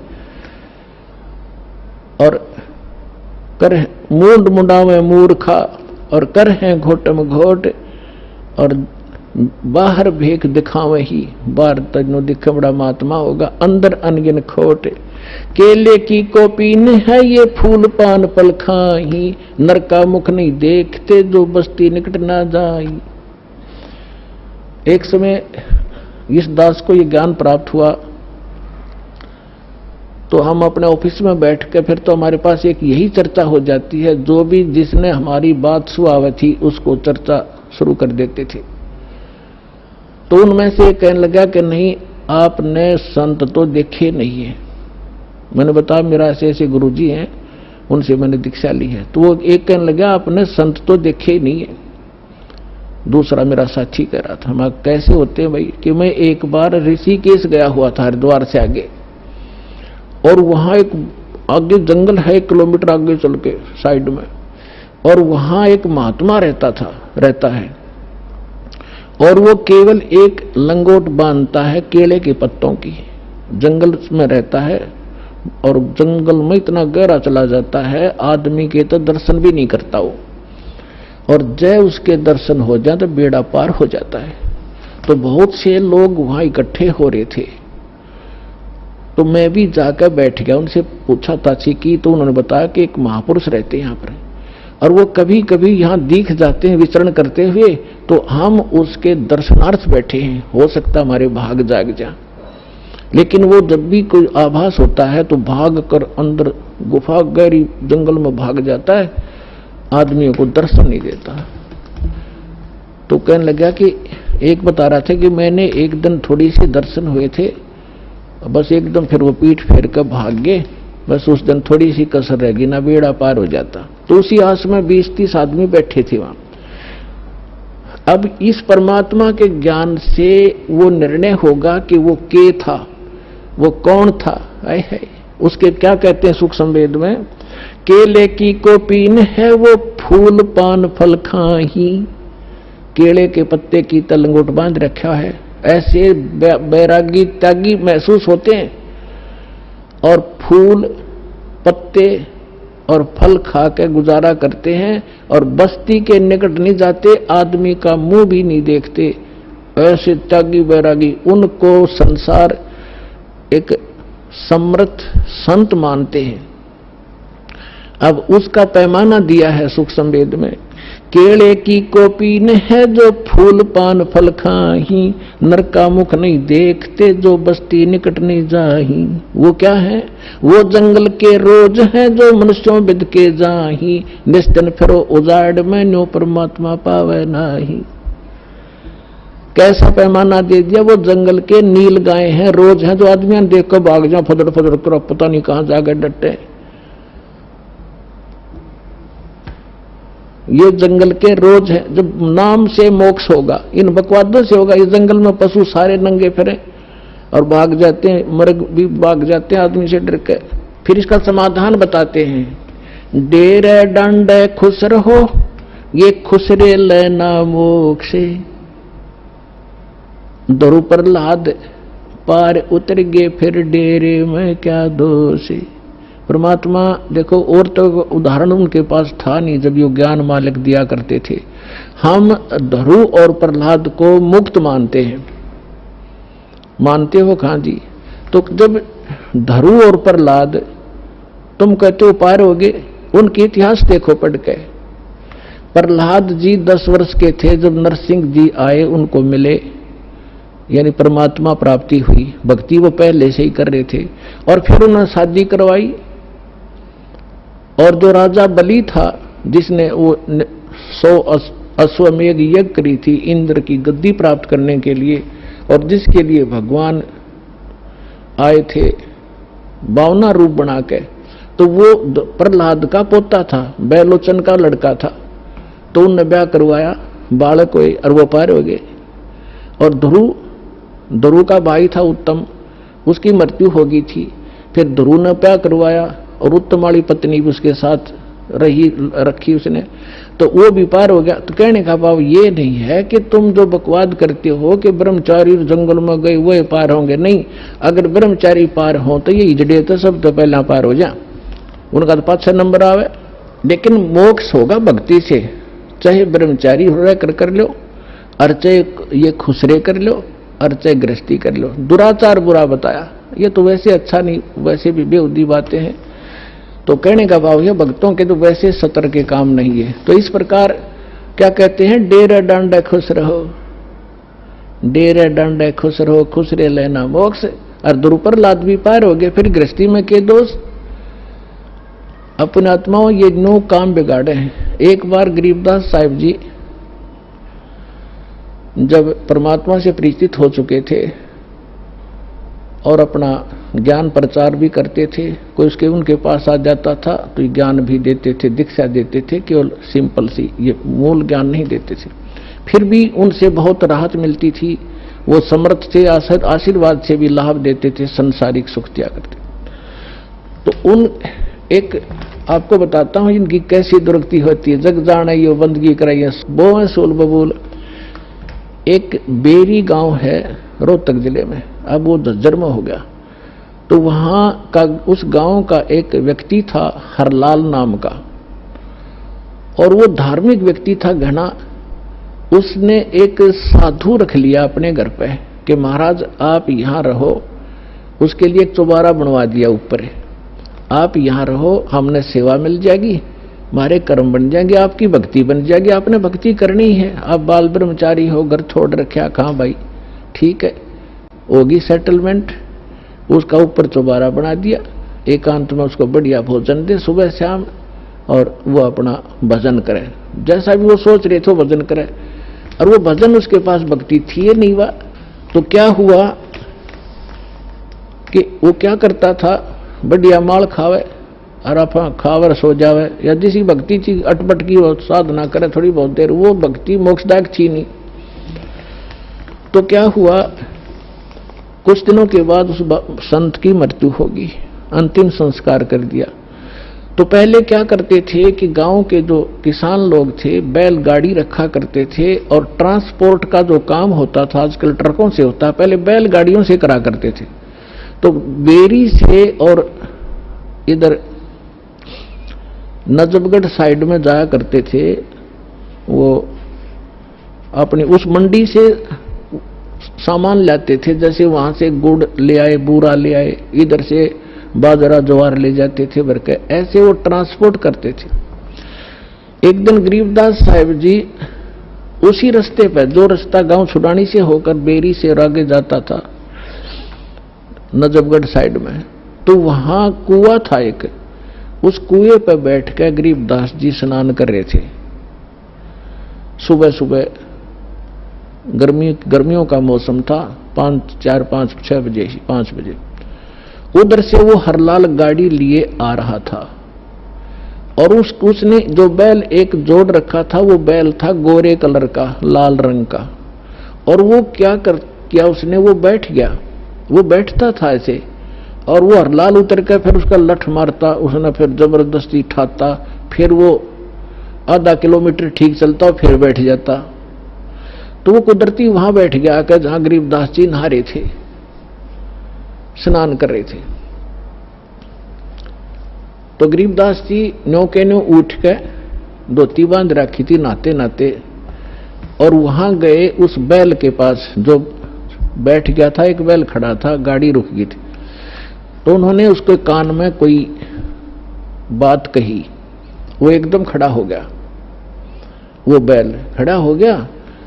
तो किसान ने तो यह बड़ी बात थी, बैल ठीक चलने लग गया, और वो वहां से लेकर बेरी लगभग 10-15 किलोमीटर पड़े हैं छुडानी तक, बेरी तक वो बैठा नहीं। उधर से राम रमी हुई, महाराज कौन हो आप? भाई गरीबदास नाम है मेरा, और यू क्या हो गया? कुछ ना, बस आगे इसका समझ में। जब तो वो चला गया, फिर उसने जाकर देखा, उसका जब नोना जची की खड़ा हो गया, दाते फिर बैठेगा थोड़ी दूरी पे, वो ना बैठा। तो फिर उसने पता करा, भाई बैल ही इतना इस दूसरे तो भी आगे चल रहा है, तो इतना तेज चल रहा है, क्या चक्कर है? उसने क्या कर दिया इसके कान में। तो वो वापस आया, जब उस गांव में रुक गया और पूछा वह गरीबदास कौन है? वो कुदरती परमात्मा वहीं आगे स्नान, वो गरीबदास जी उसी टाइम से स्नान, उसने नहीं सोचा इस टाइम से आया कर वो नान भगत, और वहां मिल लेगा। तो जब वो स्नान करना, पता था भगत किस लिए आ रहे हैं, वो तो परमात्मा से परिचित हो चुके थे। तो जब उसने देखा कि वो आदमी है जो उस दिन बैल के कान में कुछ इसने फूक फाक मारी थी, प्रणाम किया और पूछा, भगत जी आपने इस बैल के कान में क्या बोल दिया? ये तो उसके बाद डटा नहीं डटता और ना बैठता, आप तो वे पहुंचे हुए महात्मा हो। अब इतना गरीबदास जी का उसमें ज्ञान इतना था नहीं, क्योंकि हम घर का जोगी जोगड़ा और बाहर का जोगी सिद्ध, ये तुम्हारी पुरानी आदत है। तो गरीबदास जी ने कहा कि अब बैठ जा, बताऊंगा क्या कह दिया मैंने। आपके घर में चौबारे में एक बाबा जी रहा करता, संत भगत अखा जी रहता था। कहाँ गया वो? तो उस अरलाल भगत ने, किसान था वो जाट, उसने बताया जी वो तो मृत्यु को प्राप्त हो गया, 4-5 वर्ष हो गए। परमात्मा ने कहा कि ये बैल ओए है तेरा बाबा जी, इस नकली पर भक्ति बनी नहीं, सत साधना इसके पास थी नहीं, यू खावा था सोया था, नकली डड़े डोया था, कंकर पत्थर कट्टे करे, साधना ठीक नहीं थी। ये वही बाबा जी है, वो भगत जो घर छोड़ कर चला गया था, ब्रह्मचारी भी था, बैल बनकर गाड़ी खींच रहा है, क्योंकि तेरा खा रखा था इसने, पूरा करना पड़ेगा वापस।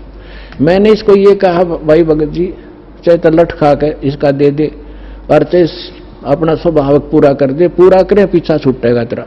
इसका समझ में आ गई, अब ये तेरे पूरे करेगा। अब पुणात्मा देखो, अब जो भी कोई साधना कर रहे हैं वो हैं परमात्मा के बच्चे, किसी ना किसी जन्म में वो मालिक के साथ रहे।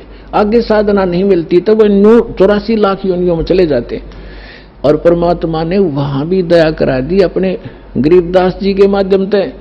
अरलाल का मन फेर दिया कि भाई भगत था यो, और ये बैल बन गया, इसकी दुर्भाग्य। पर आज के बाद इसने मैं गाड़ी में नहीं जोड़ूंगा, अलग से बांध दिया चारा चरावे और बैठा रहे। देख परमात्मा ने भगत की वहां भी रक्षा कर दी और सुविधा दे दी, लेकिन भक्ति बिना क्या बने, अगला जन्म उसका सूर का होगा, फिर क्या सुविधा देंगे। तो पुण्यात्माओं, ये सौभाग्य आपका, आपको अनमोल रत्न मिल रहा है, इसने संभाल कर रखियो। अब जो प्रसंग चल रहा था, दास आपको बता रहा था कि अब आपको वो अनमोल वस्तु मिल गई है जो आज तक किसी को प्राप्त नहीं हुई। आपका भक्ति धन थोड़ी ही साधना से अत्यधिक बन रहा, संग्रहित हो रहा है, और इसी भक्ति धन से आपको यहाँ की भौतिक सुविधाएं भी प्रयोग करनी है और आगे चलने के लिए भी इसको सुरक्षित रखना है, इसको बांटना नहीं।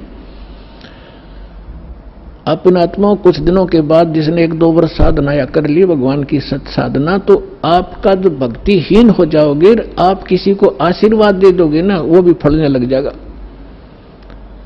आपके पंचर हो जाएगा और उसमें हवा भरने लग जाएगी, आप भी डाउन हो जाओगे, यही रह जाओगे, आपकी गाड़ी खड़ी हो जाएगी और उसने उसका लाभ होना नहीं, क्योंकि दोनों को फुल एयर चाहिएगी टायर में आगे गाड़ी बढ़ाने के लिए, और वो अलग सिस्टम है जो दास आपको दे रहा है। इससे पंप सारे भरो और अपनी गाड़ी चलाओ। एक दूसरे मूर्ख होगा जो अपने टायर में दूसरे के टायर में हवा भरे, दोनों कंडम हो जाओगे। तो इस साधना से हम ऐसे बिगड़ जाते हैं। जो प्रसंग चल रहा था कि ऐसे जो जन्म मनुष्य के होते हैं वो ऐसे होते हैं जो पुनकर्मी प्राणी है। जैसे अब ये भक्ति युग चला है, अभी 1-2 वर्ष और बाधा रहेगी, थोड़ी बहुत, ज्यादा नहीं, क्योंकि समझदार हो, बुद्धिमान हो, सबको ज्ञान हो गया, अब कौन किसकी सुनेगा। फिर 1-2 वर्ष के अंदर पूरे विश्व में फैल जाएगा, सब आपके साथी समर्थक हो जाएंगे, फिर बात तक खत्म हो जाएगी। फिर जो मर्यादा आप करोगे आपका सहयोग देंगे और वो भी वो मर्यादा ही पालन कर रहे होंगे, तो आपका भक्ति खंड नहीं होगा, आप भी सफल होंगे और वो भी होंगे। फिर क्या होगा कि कुछ दिनों में आपको इतना सुख हो जाएगा, क्योंकि भगवान सुख सागर है। तो ये सावधानी बरतना कि इस सुख में परमात्मा से दूर ना होना, क्योंकि ये सुख मालिक से दूर करता है, और उसको होगा जिसका नाम खंडित हो जाएगा। या सांसारिक सुख जैसे किसी व्यक्ति का नाम खंडित हो गया या किसी कारण से उसने नाम त्याग दिया, 2-3 वर्ष साधना करके वो चला गया, अब उसको फिर भी सुख हो रहे हैं और वो भक्ति भी दूसरी करने लग गया, या भी छोड़ दी है या यही मंत्र कर रहा है, उसने आना बंद कर दिया है, तो वो कनेक्शन तो कट गया। आगे चार्जर नहीं है उसका, लेकिन पिछला चार्ज जो बैटरी है वह काम कर रही है। अब वो काफी अच्छा चार्ज हो गया तो घने दिन भी काम कर देगी, लेकिन वो ये सोच रहा होगा कि मेरा क्या बिगड़ गया। अब फिर बिगड़ेगा, जब ऐसा बिगड़ेगा कि किसी प्रकार समझ में नहीं आएगा उसके। अब इतना ज्ञान दिया जाता है, मैं कोई बालक नहीं या वैसे थोक बिलो हूं, कोई लालच हो मुझे। 2 रोटी भगवान ने दे रखी थी, जेई की नौकरी थी, बढ़िया काम चल रहा था, परमात्मा ने पहले भी ठीक से घर में गुजारा ऐसे जन्म दे रखा था जहाँ रोटी टाइम पर ठीक मिले थी। तो दास ने पता चला कि मेरे जैसे दुखिया सारे ही हैं जिनको भगवान की चाह हर धक्के खा रहे हैं। मुझे पता लग गया, तो सबको आवश्यकता इस भगवान की, इस ज्ञान की। तो इसलिए दास ने इस पर कदम उठाया। तो इस प्रकार जैसे आप जो सफल होगे। और एक बात और ध्यान रखना, आप यहां केवल उसी उद्देश्य को लेकर ना आना कि जैसे रोगी है वो रोग ही स्वस्थ हो, जिसको पुत्र की संतान नहीं है वो संतान ही हो तो बात बने। अगर संतान भी आपको आवश्यक होगी देनी तो यही मिलेगी, पृथ्वी पर कोई नहीं देगा आपने। और जो आपका रोग निवारण होगा तो यही होगा, पृथ्वी पर कहीं होगा भी नहीं, और होगा ही होगा, रोग तो निवारण होगा ही होगा। बाकी संतान भी परमात्मा अगर चाहेगा तो सब कुछ कर सकता है। उसका एक लंबा इतिहास है, फिर बताऊंगा, ऐसी बात नहीं। यहाँ हजारों ऐसे प्रमाण हैं जिनके 10-10 वर्ष, 12-12 वर्ष और 15-15, 20-20 वर्ष जान हो गए थे और बच्चा नहीं था। सारे सब आजकल तो सारे जो है ना ये भौतिक और सारे ट्रीटमेंट हैं, ये भी करवा के छक लिए थे मालिक ने, उनको भी संतान दे दी। ये तो कोई बड़ी बात नहीं है, लेकिन हमारा आपका मूल उद्देश्य मोक्ष हो और आपको पार करने के लिए परमात्मा जैसे भी आपको रखे वैसे ही रहो। जैसे डॉक्टर के यहाँ मरीज होता है और उसको थोड़ा बहुत कष्ट भी बन रहा है, वो जैसे भी कोई ट्रीटमेंट करे, इंजेक्शन लगाओ जब भी थोड़ा बहुत दर्द तो होएगा। अब उस इंजेक्शन ना लागने दे, फिर वो ट्रीटमेंट क्या करेगा डॉक्टर। तो थोड़ी बहुत संकट, थोड़ा बहुत कष्ट आपको महसूस भी हो, वो गॉड गिवन समझना। किस लिए? परमात्मा हमें उदाहरण देते हैं अपने ऊपर ही। कहते हैं कबीर सुख के माथे पत्थर पड़ो, जो नाम हृदय से जावे, बलिहारी व दुख के जो पल पल नाम रटावे। परमात्मा कहते हैं तुम ऐसे मांगना मेरे से कि हे भगवान, इसे सुख का आग लगो जिस जो आपसे दूर करे। हे परमात्मा, ऐसा दुख बलिहारी उस दुख के, ऐसा दुख बना रहे जिससे आपकी याद बनी रहे, ऐसा सुख ना देना भगवान जो आपसे दूर करे। तो आप ये समझ लेना, छोटी मोटी जो ठूठा आपका रख रहेगी ये गॉड गिवन होगी, ताकि वो मन बकवाद ना करे, इसने मौत दिखे जा, और तभी ये भक्ति करेगा, न करने ना दियो। ऐसा खतरनाक एलिमेंट है ये। तो पुणात्मा, ये परमात्मा का ट्रीटमेंट चलेगा जब आप इसकी शरण में आगे। डॉक्टर के हॉस्पिटल में एडमिट एक पेशेंट अपनी चलाओगा तो वो रोग नहीं कटवाना चाहता, वो तो बकवाद कर रहा है, व्यर्थ में टाइम वेस्ट कर रहा है। तो आप यहां आगे हो, भगवान कोई बालक नहीं, आपके भविष्य की जानता है। अब जैसे किसी को एक्सीडेंट हो गया और उसका ब्लड चल रहा है, ब्लीडिंग हो रही है, तो डॉक्टर सबसे पहले उसकी कोशिश करेगा कि ब्लड रोकूं, चाहे उसकी टांग में कितनी पीड़ा हो रही हो, फ्रैक्चर भी हो रहा हो, उसने नहीं संभालेगा कि ये दर्द होने दे थोड़ा, पहले इसकी जान बच चली जाएगी जब ब्लड नहीं रोक आते। तो वो कह रहा होगा है मर गया, पैर टूट गया है मर गया, तो वो अलग बात है, पहले वो ब्लड रोकेगा फिर उस टांग ने संभालेगा, उससे जान नहीं जा सकती। तो इसी प्रकार आप यहाँ आए हो केवल एक उद्देश्य लेकर, और परमात्मा को पता है कि कल ने इसके ऊपर एक ऐसी आपत्ति आओगी, इसकी जान जानी है या कोई और भयंकर अटैक है इसके ऊपर, तो पहले मालिक आपके उस संकट में हटावेगा जो भविष्य में और आने वाला इससे भयंकर। और आप ये सोचोगे एक बता मेरा ये संकट ना ठीक हुआ, 2 बार लिया, तीसरी बार आ ली, 5वीं हाजिरी होगी। पुणात्मा, या तो आजीवन आने की नियत बनाओ जब आपका कल्याण होगा। ऐसा बालक नहीं भगवान के झाड़े ला देर जा तुम अपना राज्य रम अपना राज्य, नहीं, आपके असंग जन्म का कोड कटेगा यहां से। अब जो प्रसंग चल रहा है कि जिन जैसे सतयुग के अंदर पुण्यात्मा जन्म लेती है और उनके लिए परमात्मा ऐसा माहौल बना देता है, फलदार वृक्ष होते हैं सब जगह। जैसे आजकल हम कणक पैदा करते हैं कितनी मेहनत करके, उस समय ये ऐसे खड़े रहते जैसे सामक देखा हुआ आपने, ऐसे खड़े रहते हैं और जाओ और तोड़ो और झाड़ो, पकाओ और खाओ, फल तोड़ो खाओ और भजन, और उसमें भजन सभी करते हैं, उनकी एक ऐसी श्रद्धा होती है। तो वो भक्ति करते हैं शास्त्र विरुद्ध, और सुख सारे उपलब्ध हैं, शरीर भी स्वस्थ है, लाखों वर्ष जीवन भी रहता है, बाप से पहले बेटा भी नहीं मरता है, और विधवा औरत विधवा नहीं होती हैं। तो वो ये सोच रहे कि हम जो साधना कर रहे हैं इससे में लाभ है, नहीं, यह भूल मार रही है हमने आज तक। तो वो उस सतयुग में कौन प्राणी जन्म लेंगे, ये बहुत असंख्य युगों से चला रहा है। अब जैसे ये समय अब चल पड़ा, जो भगवान पुण्य आत्मा है इस ज्ञान से संपर्क में रहेंगे, भक्ति ठीक करते रहेंगे तो ये पार हो जाएंगे। अब अरबों खरबों प्राणी पार होंगे अब इस पिछली पीढ़ी में, क्योंकि परमात्मा ने 3 युग इंतजार की है इस समय के लिए। और कैसे परमात्मा किस प्रकार ऐसे लुका छिपी करके और भक्ति बचा के लाए हैं, आप इस ज्ञान से परिचित होंगे तब पता चलेगा। कहीं भी जैसे आप सोचा करते श्री कृष्ण ने साड़ी बढ़ा दी द्रौपदी की, श्री कृष्ण नर के बस का ना था कुछ भी।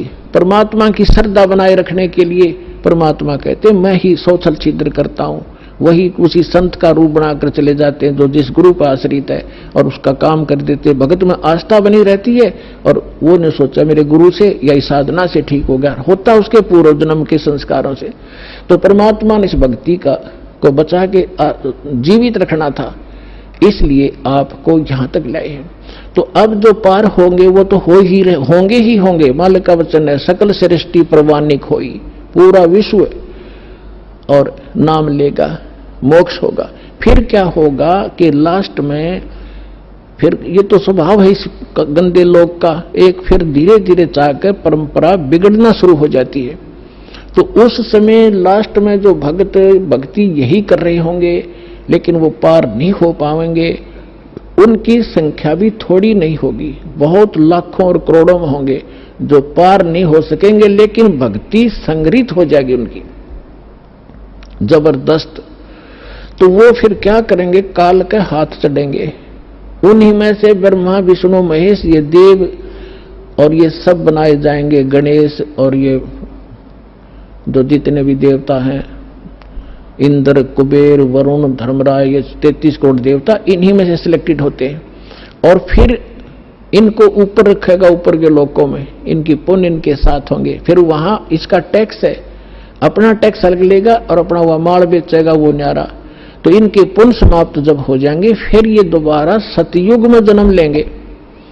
वो पिछले वाले जो ऊपर लुटन लग रहे हैं वो इस सतयुग में आएंगे, और अब वाले फिर काफी वर्षों के बाद वो आएंगे फिर सतयुग में। अब सतयुग में होंगे ये भक्ति संग्रहित प्राणी जो अब करेंगे शास्त्र अनुकूल साधना। अब मिली इनको, आज तक शास्त्र अनुकूल साधना नहीं थी। 4 युग का हिसाब लगा के देख लो, जब किसी के पास आज तक ये शास्त्र अनुकूल साधना हो या भक्ति की हो किसी ने, तो भक्ति अभी शुरू होगी। तो इनमें से बचे हुए फिर उसी गेड़ में आगे सतयुग में जन्म हुआ, फिर वही त्रेता में, द्वापर में, और फिर कलयुग के इसी समय में फिर दाव लगेगा इस मोक्ष का। और ईब चूकिए तो फिर वही चक्कर, इंद्र हजारों वर्ष युगों तक आप वह इंद्र की पोस्ट पर रहोगे, हजारों वर्षों तक देवताओं के स्वर्गलोक में अपना माल खाओगे, बर्बाद करोगे पूंजी को। और फिर यदि आगे भगवान फिर कोई संत नहीं मिले, इतने जन्म मनुष्य के होकर भी फिर आप 84 लाख योनियों में चक्कर खाओगे। तो ये आज का विषय था कि आज आपको वो दाव लगा है, इसको संभाल के रखना। आपको मानव शरीर प्राप्त हुआ है, आपको 600 वर्ष पहले परमात्मा आए थे तब भी आप मालिक के शरणों में थे। 64 लाख शेष थे, ये 64 लाख तक पहले आएंगे। उसके बाद फिर परमात्मा ने ये अपना प्रचार फैला दिया है। जैसे आपको बताया गया है कि ये वाणी उसको भी, जैसे कागभूषण की कथा सुनाई थी, 6 महीने कथा सुनकर उसका थोड़ा सा असर हुआ कि नाम ले लूं, तो ये इतना प्रचार होगा इस वाणी का, आंधी सी उठेगी। तो वो जो टर्न वाइज भी जिनका नंबर मनुष्य का आया है वो कुछ दिन के बाद आ जाएंगे, शरण में आना पड़ेगा, और इस प्रकार ये सबका मोक्ष होगा। बोलो सतगुरुदेव।